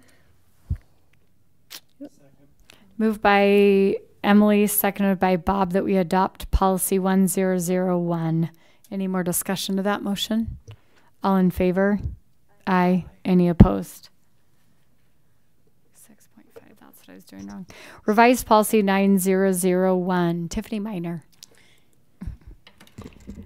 I get compliments about you all the time with people needing help with building scheduling, by the way. So thank you for for a lot of years. It's been, anyways, thank you. Thank you so much. Yes, so I'm Tiffany Miner, the building scheduling coordinator. When this policy was written 15 years ago, there was no building scheduling coordinator or department that even existed. So the policy is being revised to transfer responsibilities from the assistant superintendent to the building scheduling coordinator. So much has changed in the last 15 years since the policy has been updated, and to adapt those changes, we've identified some necessary updates. The revised policy will align with current needs in our community. It also references the state code regarding insurance. This policy is essential for ensuring safety of the protection of everybody in our district as well as the renters. I don't believe there's any training that will need to go into the revised policy. The training that I already go out and do at the schools and help with the renters will be the training that needs to be implemented. So I don't think anything will have to be affected that way. Do you guys have any questions? Elizabeth? Just a few questions. Sure. I did have a constituent ask, will it cost more to rent the auditorium at Deseret Peak High School than at Tooele High? We've talked about that. The way we kind of looked at that is it's like a new car. Everybody's going to want to drive it. And so we don't want Deseret Peak to get utilized more than it should be. We do have a fee schedule that we've been working on that's not implemented yet or brought before the board. But we do feel like it needs to be a little bit higher for the fees, just since it's a fancy new car. It's not huge increase in fees, but enough to make it so people aren't only wanting to use that facility. Thank you. I have two more questions. Sure. Do you ever get entities out of Tooele County that want to rent our facilities? We do. Okay. Yeah, quite often. And then also a question on the Sundays. Are there many people who want to rent them on Sundays? We do have some buildings that are utilized for church facility use, and other than that, we've had some like baby blessing dinners, stuff like that kind of stuff, but it's not utilized very often, and it's by school choice if the principal is willing to allow that. Thank you. Yeah. Emily? Yeah, this is just a little insight into some of the things that we talked about that that they, as she said, don't have it. It's not implemented. They talked about renting things by square footage, and that a big part of the various fees is that we're trying to take care of taxpayer-funded facilities for the use that they were made for, so that we want to make sure that renting them out is not a net loss. So something that's brand new would obviously keep it in the state that it is would cost a little bit more. So Yeah, Tiffany, she's thought of a lot of things. With that being said, on the square footage, we did in the new fee schedule that we're looking at, if an auditorium seats like Tooele High, $14.75 is going to be a different price than Grantsville, $700 or $1,100 or whatever it is. So those fees will be different, where in the past it's all been one fee. I have a quick question. Todd. Under the fees associated with reservations, A states waiving of fees, right? The building administrator, building scheduler may on occasion waive user fees. And I'm just wondering, do you feel this is strong enough to help the community see that the building administrator or you as the building scheduling coordinator are not favoring one group or one individual more than another? I can just see that there might be, yeah, they got it, and they're the nephew of, Definitely. you know, Bill, who knows Suzette, and so that, of course they always get that. Yeah. Do you feel it's strong enough to do that? Because it says, on occasion, for organizations like civic, public, community, provided the district receives some direct or indirect. Anyway, I'm just not, I can see a potential of an issue with that.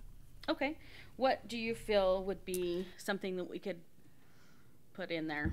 Well, that's the question, isn't it? What can we do? I wonder if it needs to be, if there's a third party that could look at this potentially and give the final yes or no. I don't want to add layers of approval.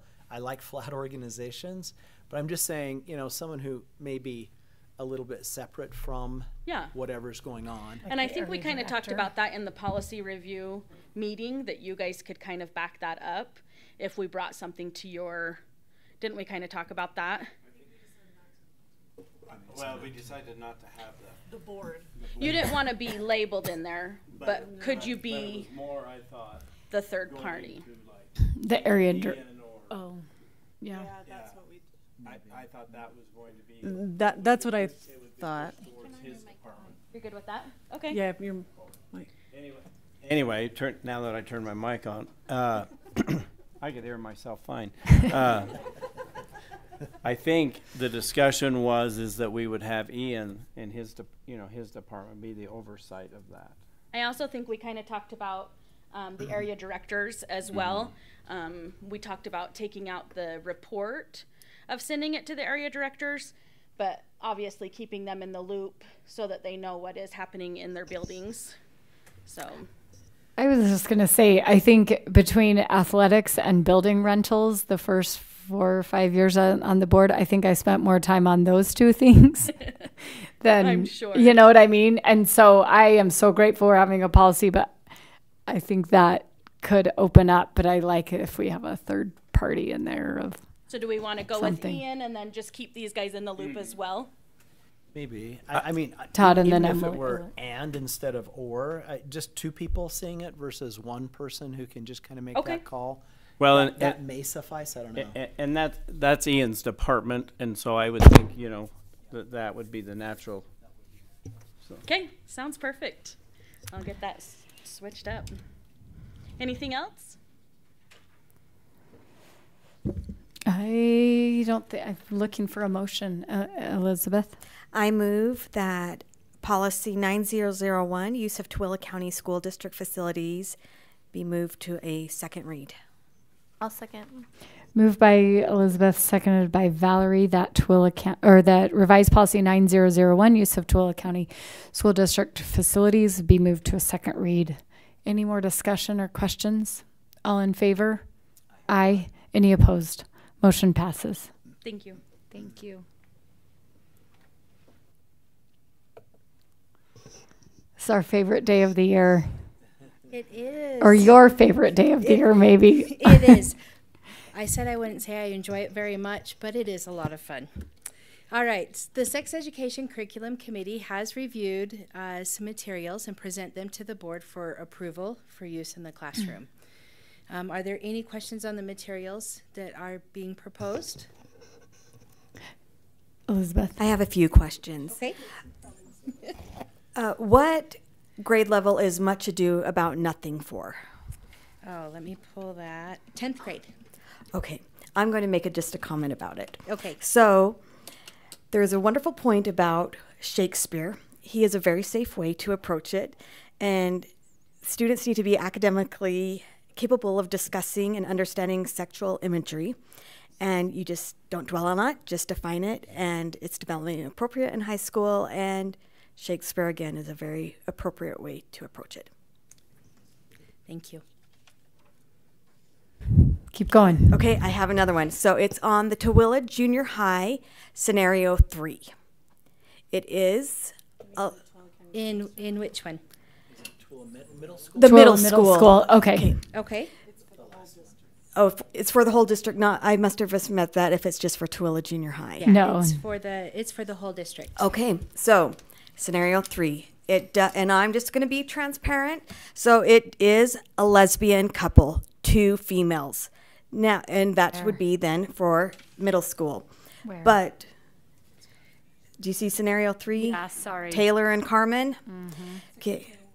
Okay, Does so it say they're both female? Because Taylor can be a it does boy later on. It says her. I've read it 3 times to make sure. Okay, but right now in middle school, especially girls get confused about their sexuality because at this age, your friends become super important. And you start feeling like because you would rather be with your girlfriends, maybe you might be lesbian, but most of them are not. And so I think this is it's appropriate the way it is. But because the main point is permission always needs to be, consent always has to have permission. Yes.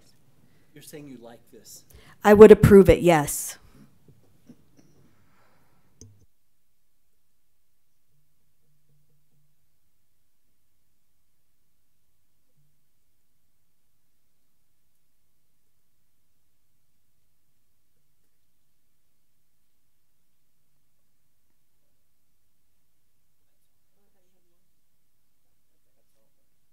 Oh, okay. Valerie. Okay. So the contraception slide, where does that come from? Did you guys create that? So it originated from USBE, but all materials do have to be approved through the local board. And so this actually was the contraception PowerPoint that was approved by the board a few years back. But with update in legislation, we had to go through and remove some of the things that did not fit with current legislation. And so this is the revised contraception. So it can be changed. Absolutely. Any Okay. materials can be. So there was one slide. I think it was the last slide. I don't have it. It's the last Oh, slide. okay. Thanks. On resources. It says, well, who should you go to if you think you're pregnant or you have an STD? And the top thing says a trusted adult. As a parent, I would like it to say parent or trusted adult. Okay, we can make that change. Is there? I'm just one person, but I think if that's a suggestion, put it on the second read, because I think this kind of thing needs to. I mean, it's going to go to a second read. It's feedback. I really hope we get parental feedback. I think you bringing that question forward. I hope we get more feedback. I love as much feedback as we possibly can get on it, and I do appreciate bringing up that the parent or trusted adult. And I would love to see that too. Yes. To me, this is ticky-tack, but to me, each of the bullet points connotates that they're all or. So maybe parent could just be its own bullet point. The first one. Perfect. We can definitely do that. Yes. Bob. I'll make the motion that we move item 6.6, sex education material, to a second read. Second. Moved by Bob, seconded by Elizabeth to move sex education materials to a second read. Is there any more discussion to the motion? All in favor? Aye. Any opposed? Motion passes. Thank you. Thank you. Okay. Item 7.1, our business administrator report. Lark Reynolds. Okay. It's that time of year where I get to start to show you some of our financial statements, and that's actually something I look forward to. I find it interesting, just like you may have found the last section interesting. For me, I like talking about the finances. So, and I wanted to, there's a lot of material in there, on there. My intent was just to give it to you as information unless you have any specific questions that you want to bring up. But I do that because it's posted on our website. They're presented in different forms, which I'm going to get into. But I thought let's start with the financial statements. And that'll kind of lead into two interesting topics that have come up recently. One of them I am required to give our auditors, and I'd like to just give you an update on our bond proceeds as of the end of the fiscal year. And then finally, I'll save this capital projects fund analysis for the end. And my intent in that, of course, as you saw the email today, I provided you with a spreadsheet I'm going to share, is to just give you a tool so we can have a future conversation. I just want to walk through the tool, we'll call it, so that you can be prepared for a future conversation about it. With that said, the financial statements, there are three different, well, the first bullet point up there that I talked about was that we have uploaded these through UPEFS. That's the Utah Public Education Financial System. And that's just a required deadline by October 1st. That is what the state office uses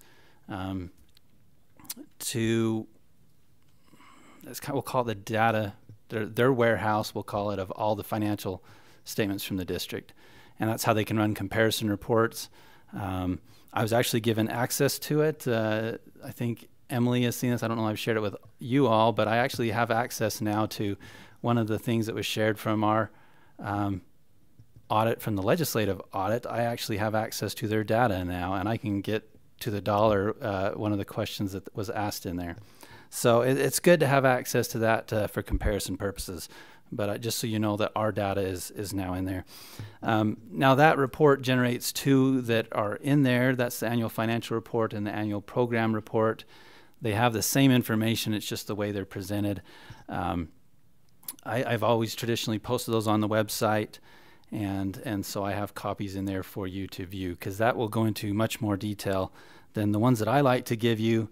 The last section on there is the financial statements that I have traditionally given you that fit on,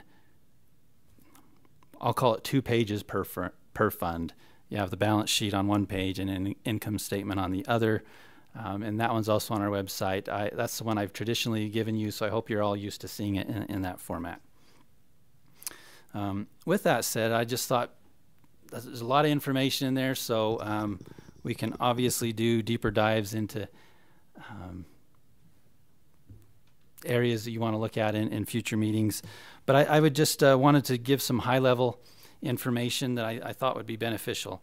And so this one is just a fund level looking at our change in fund balance. You can see that we actually had a good year. From the general fund, $3.6 million surplus. Student activities was $29,000.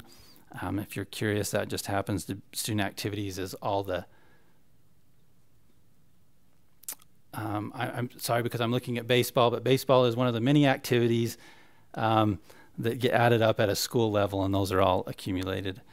So every high school in there has access to the various programs and elementaries that they manage, and so we just add that all up into student activities. Those are the fees and collections activities, fundraisers, everything goes into that.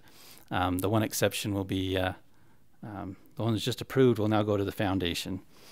But those student activities, that's why I point that out. They're looking at it collectively as a district, it was pretty close to a break even. So that's good to say. The tax increment and debt service funds, also a break even. That's because in the debt service fund, they allowed us to now transfer funds that are not excess funds that are generated in the year to technology, and that's how we can get to exactly a even dollar amount, if you're curious. But the bottom bullet point, the deficits, which you see those funds there, were mainly due to construction projects. I say mainly because food services is an ongoing one that we talked about last time. But that is because capital projects, you see that $45.2 million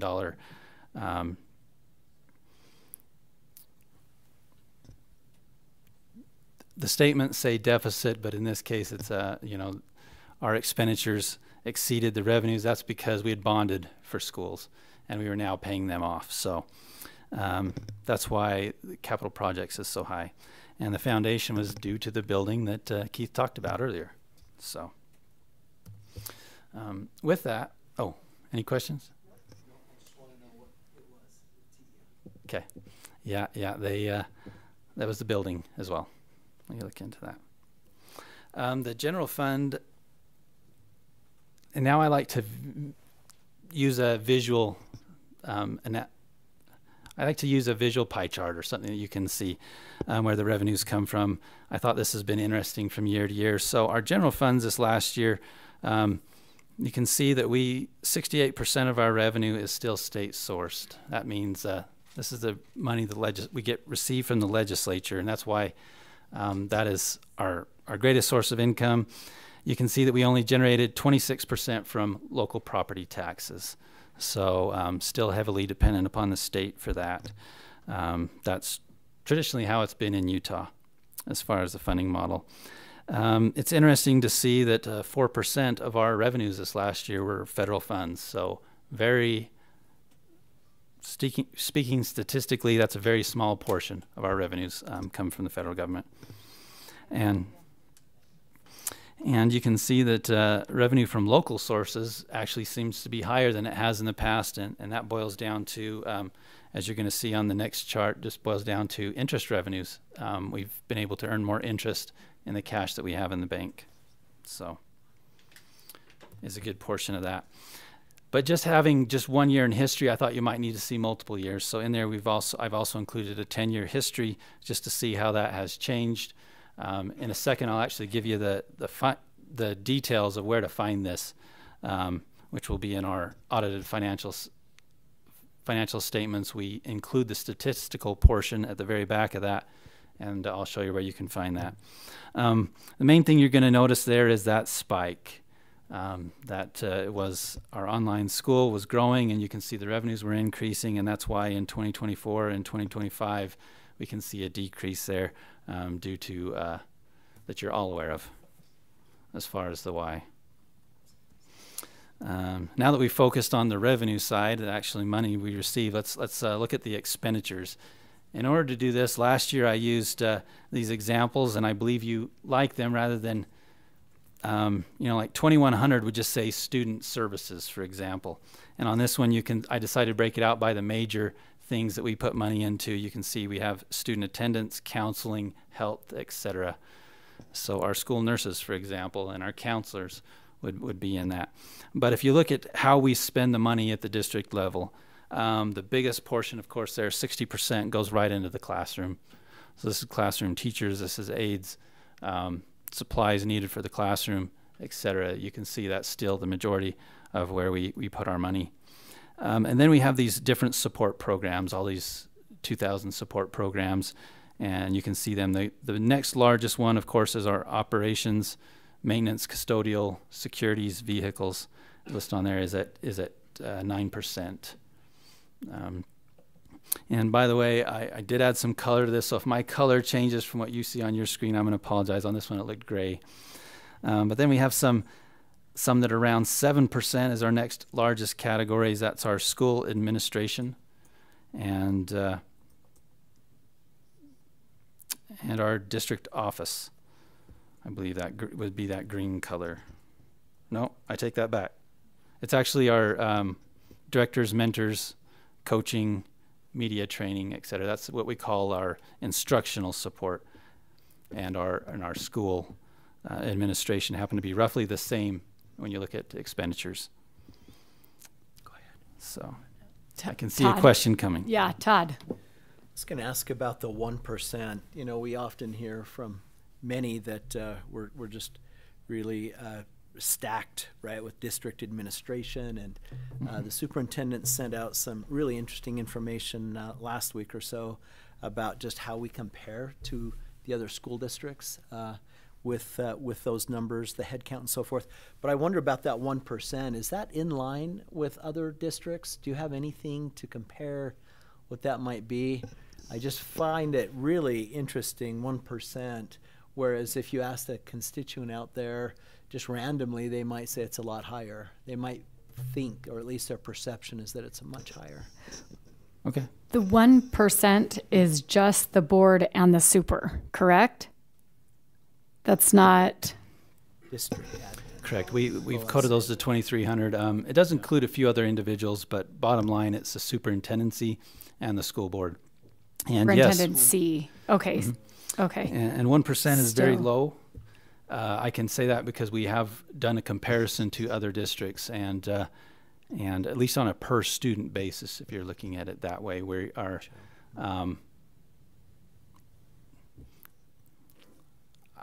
I would need to review that. I know I sent that to. I'm looking at Emily because I know she had access to that. But as I recall right, if I recall right, we're in the top 10%, if I recall right, in that. No, bottom. Top 10, somewhere in there. Top 10 lowest. Lowest, correct. Lowest. Sorry. Yep. Bottom 10. Dr. Ernst? Yeah, I just want to say one thing that to Todd's question about how we compare. I know that the auditors shared a slide that put us much higher. And as we dug into that, what we found out is all they were going on was title. So the title of someone in Tooele County School District compared to the title of somebody in another school district. So they looked at anyone with director in their title, regardless of what they do. So if we have a lot of people in our school district that are titled as directors, and another school district has the exact same person and they don't have director in their title, they weren't counted in that other school district. And so there's some methodology in what the state is doing that is not comparing apples to apples. And so if we wanted to go by how the state was calculating it, we could eliminate certain titles from our district, and then on that state report, we would be lower than what we are right now. It's based on how we title people.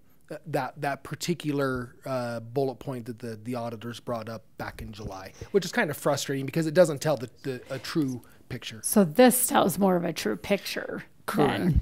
Well, okay. Oh, yeah, and I just wanted to clarify since he keeps saying about I'm not like privileged to things that nobody's privileged to. Just so you know, that when they put the slide up at the meeting with the auditors, I was really concerned about that.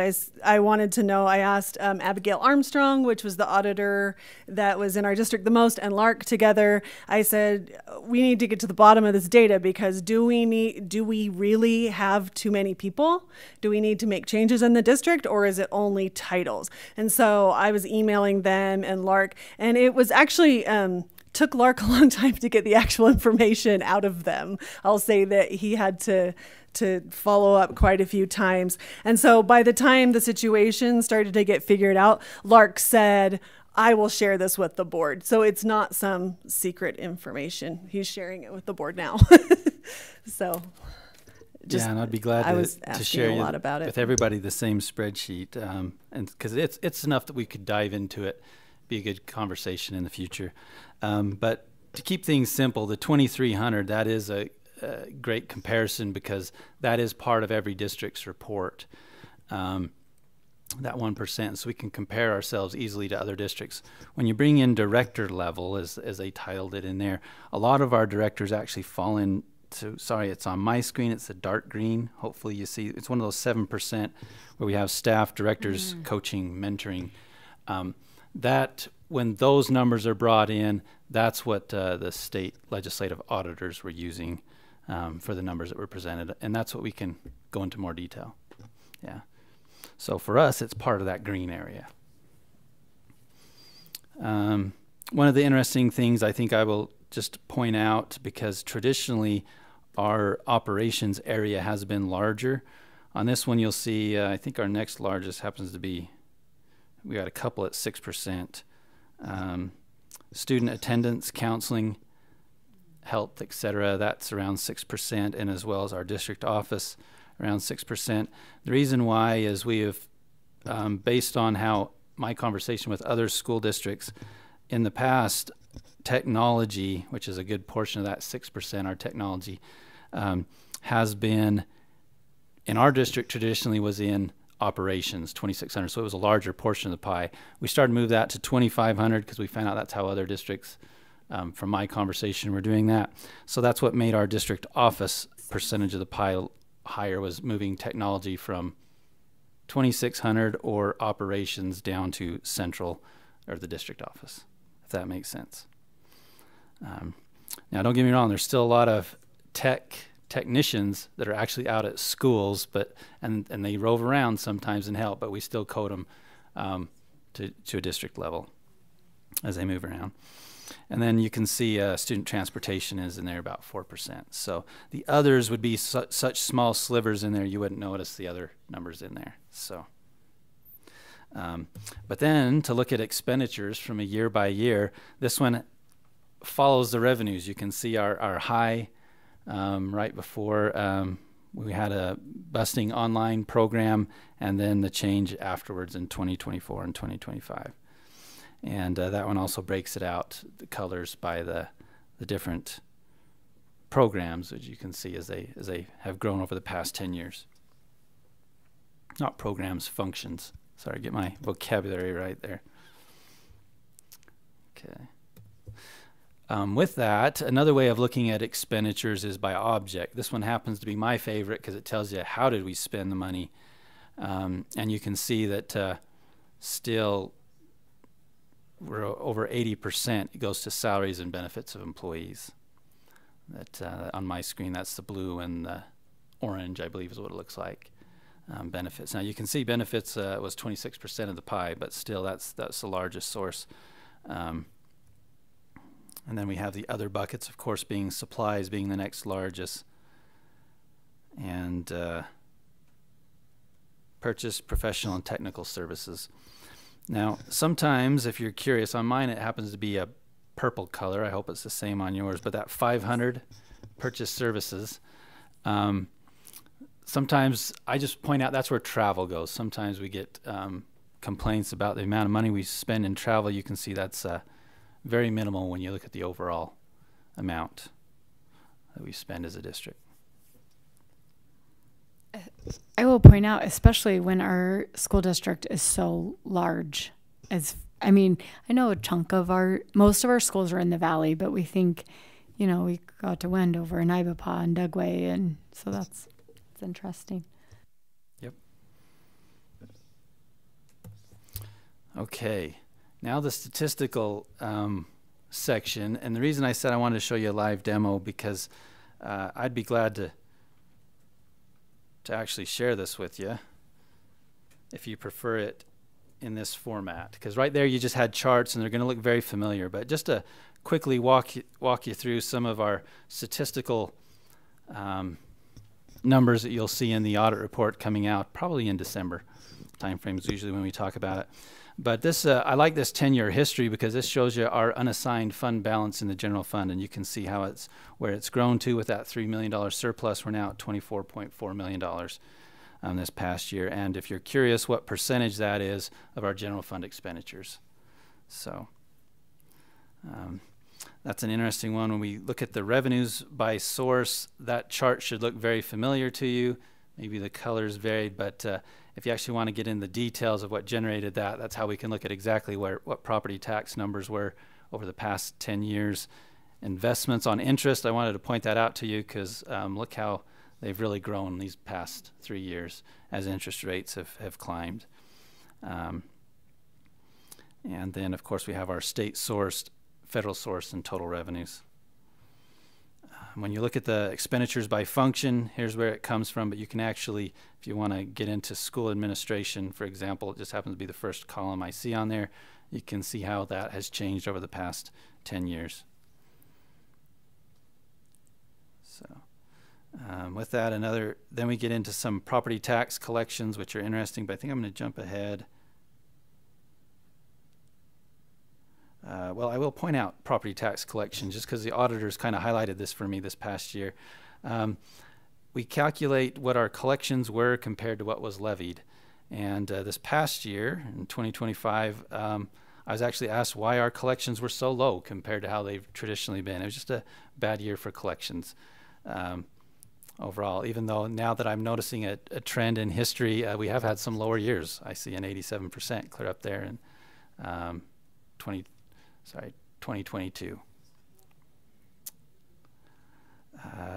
We have a chart in there for 10 largest taxpayers. Yeah. Can I ask about that? What does that mean, levied versus collected? What's the difference there? This is where we'd get into the county would be, levy means every time they send you a bill, here's your tax amount due. If they are not paid. Collected means they send Yeah, the so money we in. get the percentage paid of what was sent out. So that means people are being dishonest? No, it could be two factors. One, they didn't pay, so that could be an economical factor that they didn't pay, or it could be a large year of adjustments. So the county had made some adjustments. Those would be the two things that would probably bring it down. So when you talk about adjustments, that's where people are going in and asking for a reevaluation of what they're doing, right? Yeah, it's a good way of putting it. Thank you.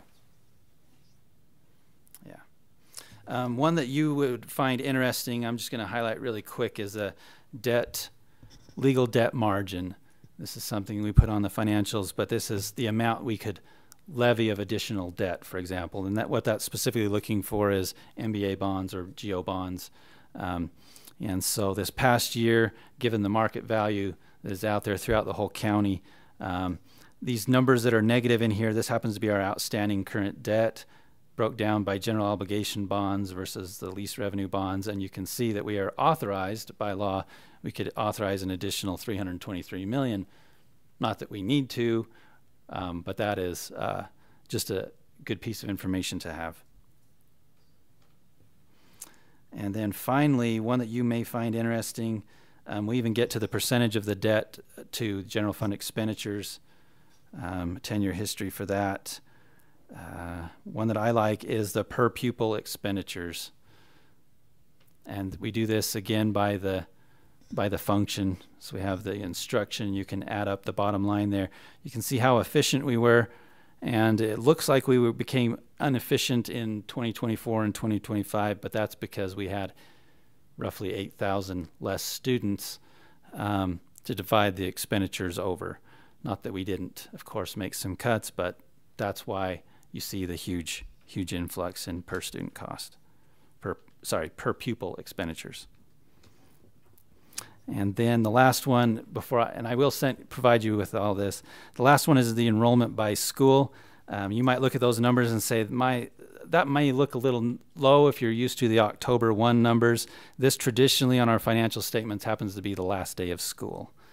So, but that's just that happens to be the date we chose years ago, whoever made that actual decision, and so we just have been compiling it every year. So glad to give you that statistical side. I think these are good things to have so you can do a year-by-year comparison for Tooele County School District. So with that, I think I'll get back to the PowerPoint here. The next item I was going to talk about was our bonds. Bond proceeds, what did we spend as of the end of last fiscal year, June 30th, 2025. And you can see the numbers I put up there. I'm again going to toggle back because I like you to see where these underlying numbers come from. So what was provided in the packet was probably this through column J here. You saw exactly that we had $731,000 left that we had not spent as of the end of last fiscal year. But what was hidden from you, because it would have been on a second page, happens to be the MBA bonds. I wanted you to show you that we had spent all that $50 million. So this is the $170 million that we were authorized to issue. Also includes their premiums. And then we have the MBA bonds in addition to that. And you can see from all of the projects that we committed to do that we have basically almost had that spent up by the end of end of the fiscal year. I can tell you, because you can see my notes in the slide when I go back to it, that we've spent an additional $9 million this year, and because that's a cash basis, it's safe to say we have spent all our bond proceeds and then some. Everything else now is coming out of capital. So that is good that we can report that. And I say a cash basis because if we were on the accrual, there's still more work to be done. We still have for these large projects, specifically referring to the high school and junior high, they have what they call contingency money that's set aside that they've worked on. We haven't paid them yet. And so once we do that, it'll be even more money, is what I'm trying to say. So any questions on the bonds or that? Okay, if not, I'll just jump into the last. I don't even go to the PowerPoint for this one. I'll go into the last one, which is the capital projects fund analysis I wanted to give you. And as you recall, we have had conversations about this, specifically around budget time. And one of the questions I was asked is, how many years can we live off of fund balance? And so I actually wanted to give you a tool that we can have that conversation because of what's happened. Now, this is going to lead me into an interesting point, and this is where it's going to be dangerous, because I'm just going to wing it and tell you my opinion of what happened to Tooele County School District. So there has been, and I don't know that we've publicly said this in a meeting, but we received an email today that we have not talked about what happened to us with property taxes. And so I just wanted to, since I know there are public listening in and they do chime into our meeting, they can hear it straight from us. I see Tim there who wrote an article on it. I know it has made KSL and Fox 13 and other various news agencies have written about what happened. Can I just say it was not just Tooele County School District. It was like 39 entities. Yeah, thanks for pointing that out. Thank you. From what the numbers we had heard from the tax commission, it was roughly 60% of the entities who went through truth and taxation this year were being questioned. I'm not here to argue the law either. I'm not here to tell you that obviously we're supposed to follow every law. And so for those individuals who believe in perfection, that a head needs to roll, then, you know, I would just caution that we are human, and if and I'll just leave it at that. If there's some people who are going to require something, but what I can tell you is I feel, at least for our district, I'll speak, I feel heartbroken for all of you up here. To get penalized for a technicality. It is a fact that the law did change 2 years ago that requires us through truth and taxation to notify, as part of our hearing, to include every other entity going through truth and taxation. What I mean by that is, as of 2 years ago, had we done this process 2 years ago, we did everything according to law. We advertised with the public exactly what we were going to do. Our school district, we held a hearing, which I don't need to tell you was very hard for you all to sit through. And then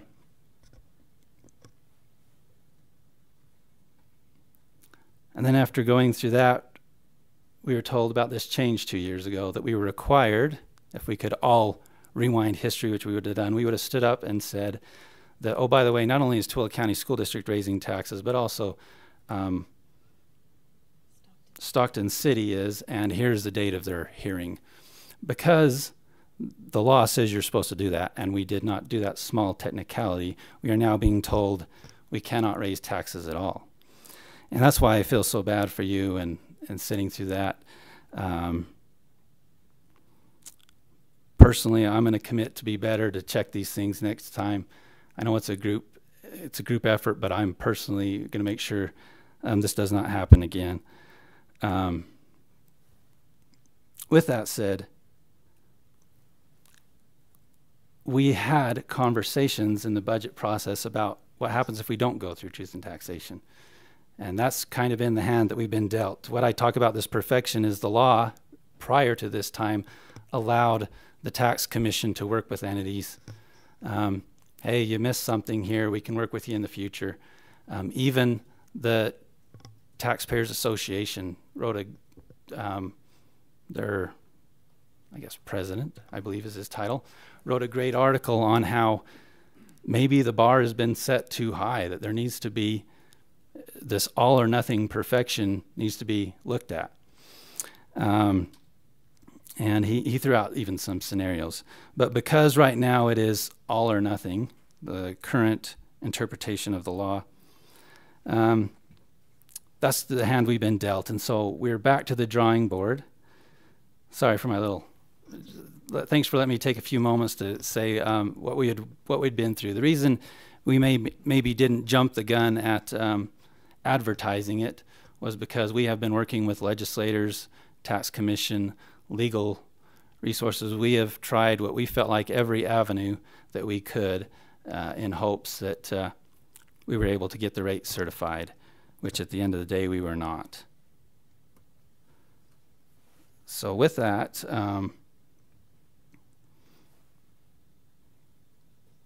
this is what this spreadsheet intended to do. I wanted to start with the numbers you have in front of you, where we ended up. So this is the end of last fiscal year. That June 30th, 2025 becomes the beginning for fiscal year 26. And you can see that in our capital projects fund, we actually have three types of what I call fund balances. We have some that we can't spend, non-spendable, because we've already paid cash for them. We just haven't been able to expense them yet. And then we have some restricted for debt service. This has been set aside to pay off a specific MBA bond, a QSAB, that we have coming up. And so the remainder we put into this bucket we call restricted for capital outlay. And that's really what you as a board have access to look at. And I do want to bring this up because our last meeting in our last work session we talked about how much money is available. And so that's the number I would start with. You've probably heard, remember I was even shooting a little low in there and used around 100,000, but it's actually just a little bit more, as you can see. Well, more than that, 11 million more. With that, I wanted to talk about this budget, and I've just been over what happened to us. So on our currently, what we had adopted as a board a few months ago is that we would have roughly $20 million of revenue, 31 million of expenditures. We knew that we were going to have a deficit this year. With that, though, I had to add in our property tax adjustment, the 9.25 million that was being proposed. And then you're probably wondering what the additional line is in there, because all the revenues we receive from taxes are based on the percentage of the levy. This FILT, which is fees in lieu of taxes, needs to be readjusted. So because percentage-wise it cannot go to our capital projects fund, it'll now go to other funds. So that's why, looking at our capital projects fund specifically, we're going to need to use about $21.5 million of fund balance this year from that. So that's what's got to come off first to keep everything in our budget. The next thing that I did is we talked about further restricting some of those funds, which I believe in the meeting last month you talked about $40,000, but I put in the full 50 million. But I know that you talked about further restricting some.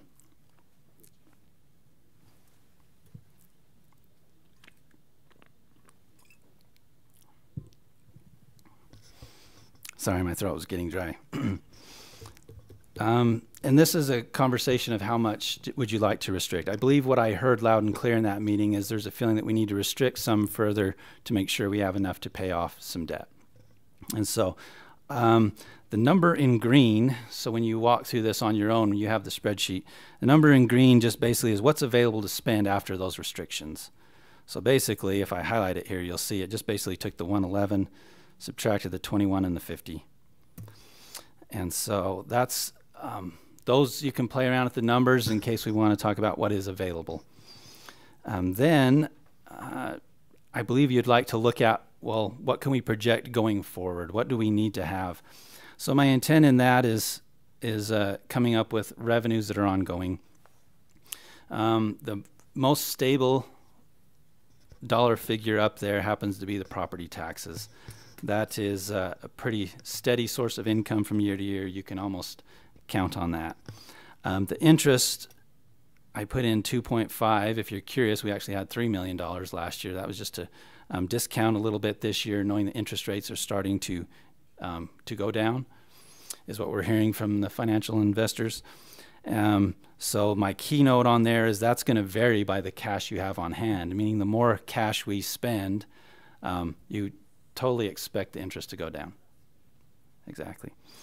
And then the state money, that has had some large fluctuations from year to year. So we have treated it as one-time money. That's the only reason I have it in another color. And my logic there was to show you when we get down to the expenditures that this year that state money happens to be what we consider our yellow projects that was presented to you in the capital projects outlay reads when we went through those. So I took all of the expenditures we have in our budget, and I tried to put them into big categories, such as the school allocations that we give, the capital projects request. That number there was just the large number that Ian has usually presented on that, along with that yellow projects. What isn't in there sometimes is those bottom three, the debt service payments, technology, and leased vehicles. But my intent in there, if you want to play around with the numbers, you could come in there and tweak it. Of course, it'll change these bottom line ones, which I'll show you. So the intent in showing the revenues and expenditures ongoing, I wanted to show you what can we expect if you're okay with these numbers above for budgeting. How much of that fund balance would we be using up in a year? And the answer to that is roughly $9.6 million with that budget above. And then I took out the debt payment because we had further restricted some above. And so for my analysis there, that blue number, less debt service, is going to be, in this case, my denominator for how many years do we have. So that year of reserves, if you click on it, is simply our available to spend divided by that less debt payment line. So 7 years, and that is if we don't buy land that we talked about in the work meeting. That's if we don't fix any of the stuff that we talked about at some of the high schools. Is that correct? Because that 40 million we talked about, we need to put some money into some of these schools. They have got to, they need help, right? Isn't that what we talked about? I'm confused. I thought that this money, the 40 million, restricted for capital outlay. So it can only be capital outlay. So right now we're just talking about a deficit in the ongoing capital fund only, or the general fund, or is it all the same? So yeah, that's the part that I'm confused about. Can you repeat the question? Sorry. Yeah, there's a lot of different numbers being thrown around here. Yeah. So when we say years of reserves, you're saying we have 7 years for every single thing we do in the school district? No, this is just specific to capital projects. Yeah, that's what. Yeah. Yep. Yeah. But the 9.6 million that we're short, that is ongoing from the general? No, from capital. So the general fund, we have that completely balanced. And we have $24 million in reserves from the other spreadsheet. Technically, I didn't do an analysis of the general fund, but to answer your question, it actually, we're projected to have a deficit this year in it, but it's pretty close to break even in the general fund. I say deficit because we opened new schools, hired new people, have some new utilities. So we are projected to have a deficit in the general fund, but a small one. Okay. And that will be an ongoing. Yeah. And so the deficit money is going to come out of this or the other reserve fund? No, it'll come out of we have $24 million. The $24 million that I just talked about. General. Mm-hmm. Okay, so we have $24 million, and that's the general fund. Mm-hmm. And we've got that almost balanced, but not quite. Correct. So then this is separate. that we have $40 million, but we have to expect that we're spending this so much per year. So it would go away in 7.15 years, doing things as we do now. Yep, that's the intent of this. Yep.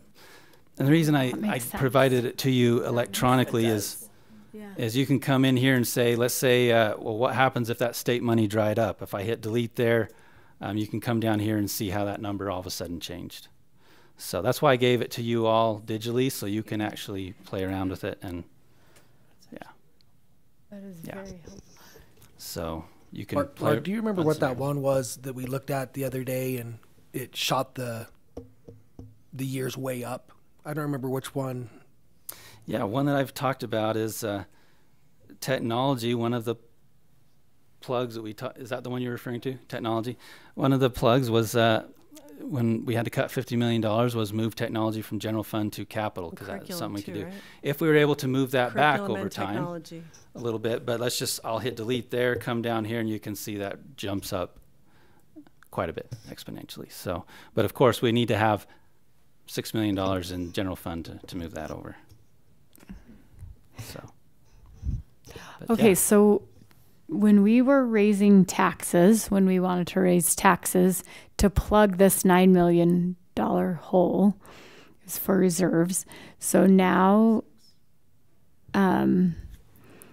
what happens if we don't raise taxes for the next 7 years? The money goes into the zero, and I had explained this. I think a few board members have talked about this. We need to have an emergency fund for when things go wrong. We have lots of schools, lots of issues.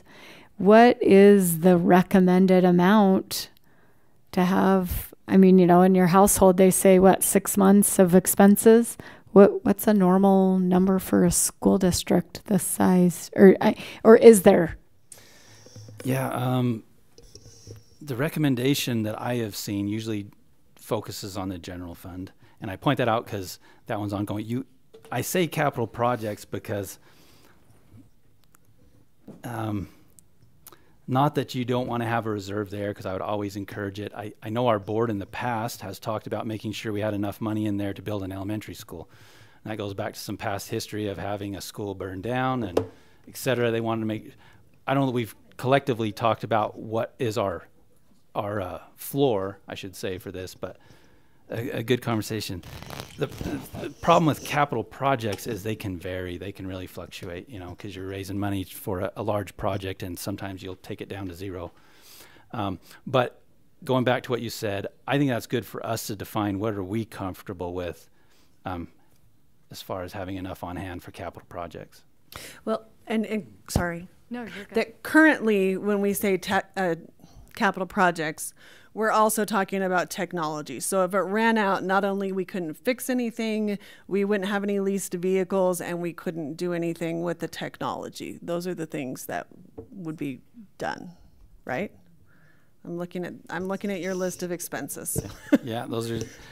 I think that's great for a future conversation about what could we do here. Yeah. Yep. Well, and the debt service we can't get away from. Except for that $4 million, though, that's for the NBA bond. That's not forever, but it's longer than 7 years we have to pay on it. So yeah, for 15. Yeah. Good point. Well, now I'll correct that and say 14 more payments. Yeah. So, yeah, that was it. So, unless you have any other questions. Odd. Truth in taxation, then, of course, with everything that's happened and kind of where we are currently, we are looking at the potential of doing that again next year. Is that true?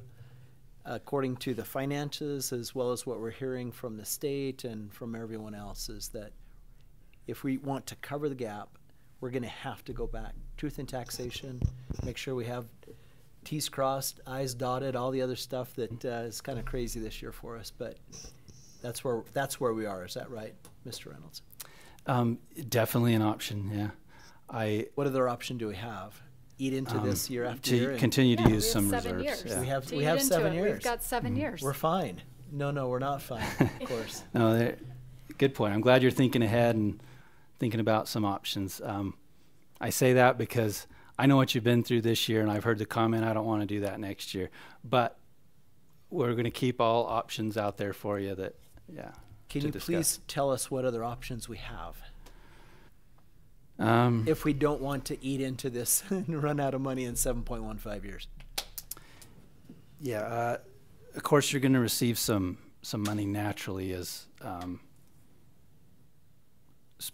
because this is mostly on property taxes. This is the best source of revenue in this fund. Most stable. We're going to receive some growth from year to year, a little bit of growth. So that can go to that. But the other thing is costs are going to increase. So is that growth going to be eaten up by that? But you're hitting it on the nail. We've got to make some changes. That could be because now I am getting into the different funds, but that could be maybe we need to start moving some of technology over from year to year into our general fund. Not do it all at once, but take bits here. That means that when we get into having a discussion about general fund and maybe what's on the table, that we need to look at carving some money off. But there's a lot of options we can go over in a future meeting for sure.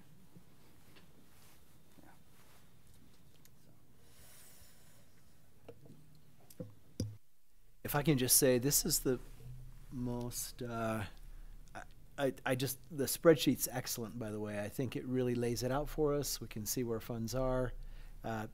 Clarifying that this is capital projects versus general fund, that's helpful too, but this has been very helpful for me, so thank you very much. I like it a lot.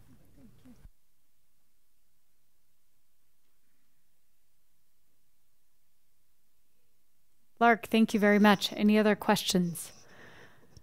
And a bottle of water later, maybe two. Okay, thank you. Okay, we are moving on to 7.2 semester plans. This is once again, I believe area directors have submitted these. Board members have hopefully had a chance to look over them. And if we have questions for board members, we could call them up. We do not approve these. This is an informational item only. So if anyone has questions, comments, concerns? No questions, comments? The area director's report, I think, will help us to be talking about this and not just reading it. Yeah. It did seem like there was kind of an overall theme of attendance, like everybody wanting to raise attendance, and then a lot of buildings or a lot of schools trying to stay in line with what the teaching and learning department has rolled out and initiated, and so that's nice to see all of that. That's great. Okay, sounds good. Thank you, and more to come on those. Okay, 7.3, Board of Education, our board committee assignments. We are going to hear from Audit and Budget, and then Delegate Assembly. Scott usually reports on that. Did he send me an email? Who else? Bob, are you on that? I'm on that. Okay, sorry. I don't mean to put you on the spot. Or Elizabeth, you ready? Okay, Lark's going to have to help me if I forget some things. But basically, all the audits that you guys as a board had requested, like bowling, Yellow Fleet, technology, those have all been completed. In fact, I think by the next month, you'll see some of those come up with the consent calendar for your preview. So in the future, in the near future, you will be receiving kind of a survey of where do we proceed, what do you want audited next, because the audit committee kind of works at the request of the entire board. What areas would you like to see, and a lot of it a lot of the audit deals with policy and how policy is affecting the different departments and things like that we have. So, anything to add? No. You got it all. I just wonder if you want to tell them how that survey will look this time. It might be a little different. Oh, yeah. if you've heard. Tell us, in the Lark. past, you've kind of were given a laundry list and rank them, which one is your, and our internal auditor this year thought it's better sometimes to just ask, what are your 3 highest priorities? And so that'll kind of naturally come to the top. I wonder if maybe you like that idea. But I think they're going to ask just a simple survey of 3 things that are on your mind, your concerns, worries, and we'll see where it all shakes out. Okay. I think in our discussion of that allowed it to be a little bit more driven by the actual board, and not trying to count votes or who which area got the highest or whatever. So. Okay, sounds good. And delegate assembly. Yeah. It actually ended up to be me and Elizabeth that went. But I'll start out and then Elizabeth can chime in. The purpose of the delegate assembly is to establish legislative priorities to advocate for from the Utah School Boards Association. So Utah School Boards Association, USBA. You can go look that up and you'll be able to see the legislative priorities. I could show you my screen, but it's so useless to do so. But you can read as a body. This is what was worked out after we had a lot of pre-delegate things where we talked about it and then we voted on exact verbiage. Something interesting is at the beginning of it, the purpose of public education, public schools, was spelled out more, and I actually do like that a lot.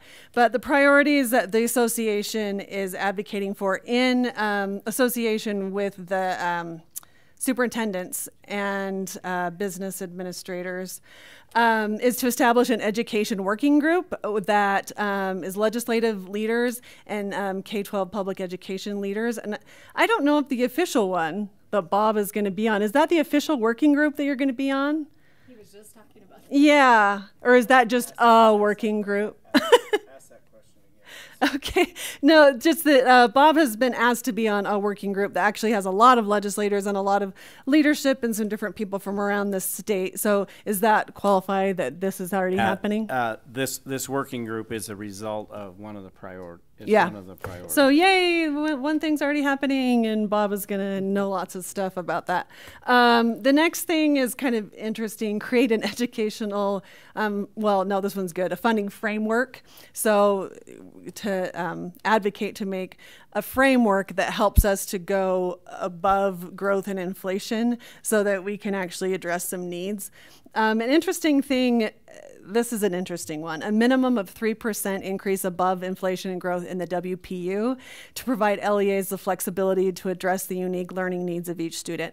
And it's not in this verbiage, but I actually really think it's important for everyone to know how this came about, is a lot of people across the entire state are really worried about special education. And we had that Travis Provitt, he came in earlier tonight, and there's so many things that he was saying that people all across the state are saying. And so we want to be able to tell the story of special education to our legislators and let them know that our vulnerable populations, we're not able to provide the things that they need. Actually, we're doing our very best, but there are so many needs, and we have a hard time hiring. We have a hard time retaining people that are in that all across the state. And so originally this priority, we wanted to talk about special education. I don't even know what happened.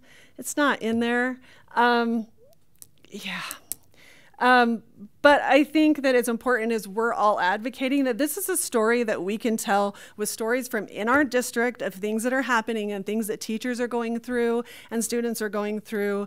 That there's a lot of compelling stories that we can tell to our lawmakers. And it's not just us, it's around the state. So to know when it says above and beyond, that's the thing we wanted to talk about. At-risk funding, economic stabilization, Tier 2 retirement. Those are the other things, and you can go in and read it.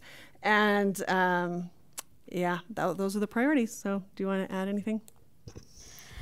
Also, they had a pre-delegate assembly where they had the current chairs of the education committees for the Utah House and the Senator.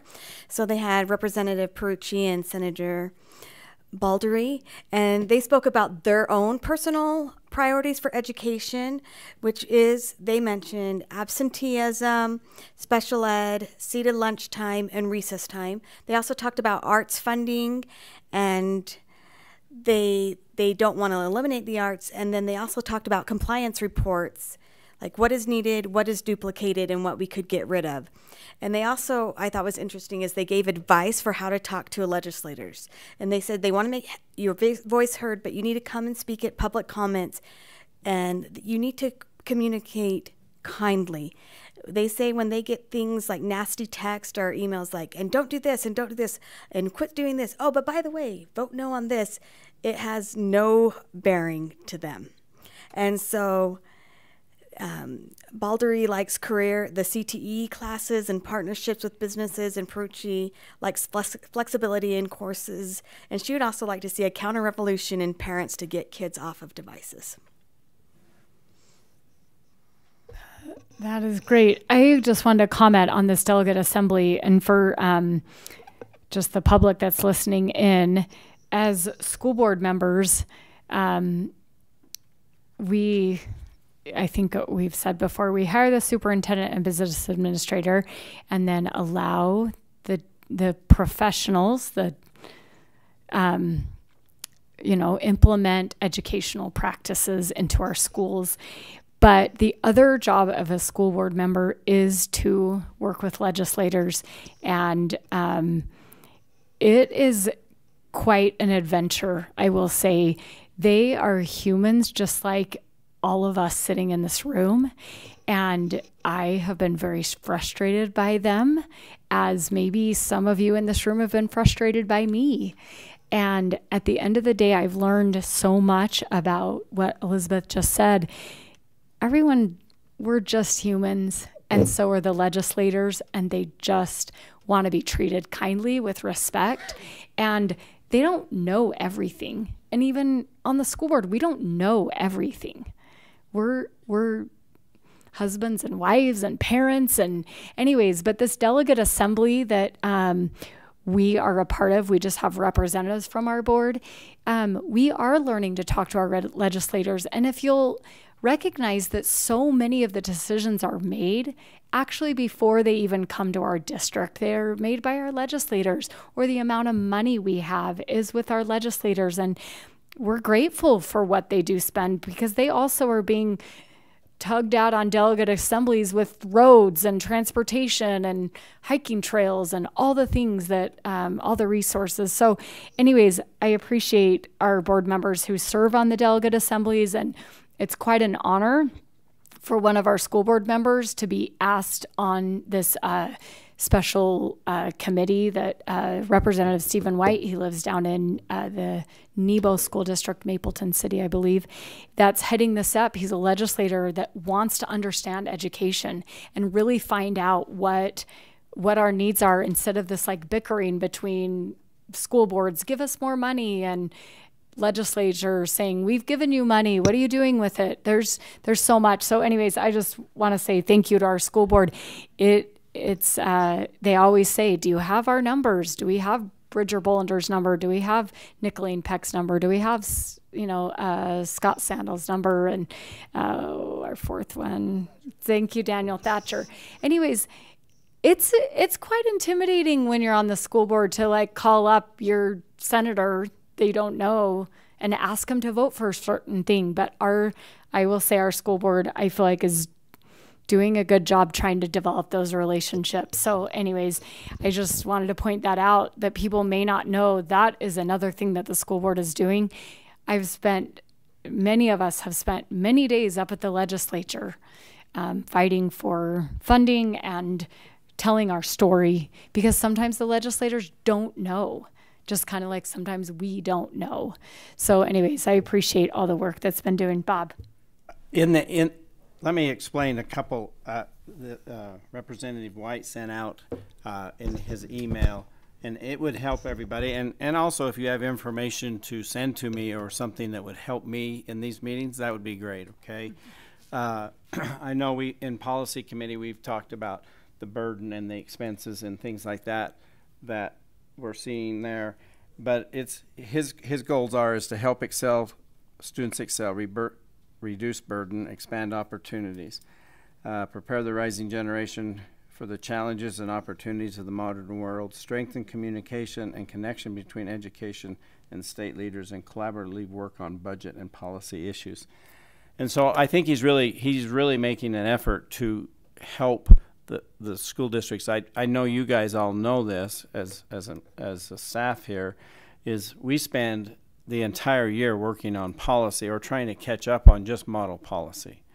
And so that's one of the goals of USBA, is to try to reduce that down a little bit. And it's also the same number of, the number of bills that hit the legislature each year that are just educational bills that affect us both financially and also time-wise. And so I think that's the big goal is in this committee, is to try to reduce some of that's going on. So we'll see how that goes.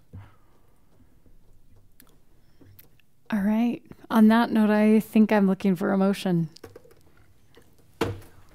Don't all speak at once. I move we adjourn. Yeah, I second. Moved by Bob, seconded by Elizabeth, that we adjourn. Thank you for coming. We have a work meeting in 2 weeks. So thank you.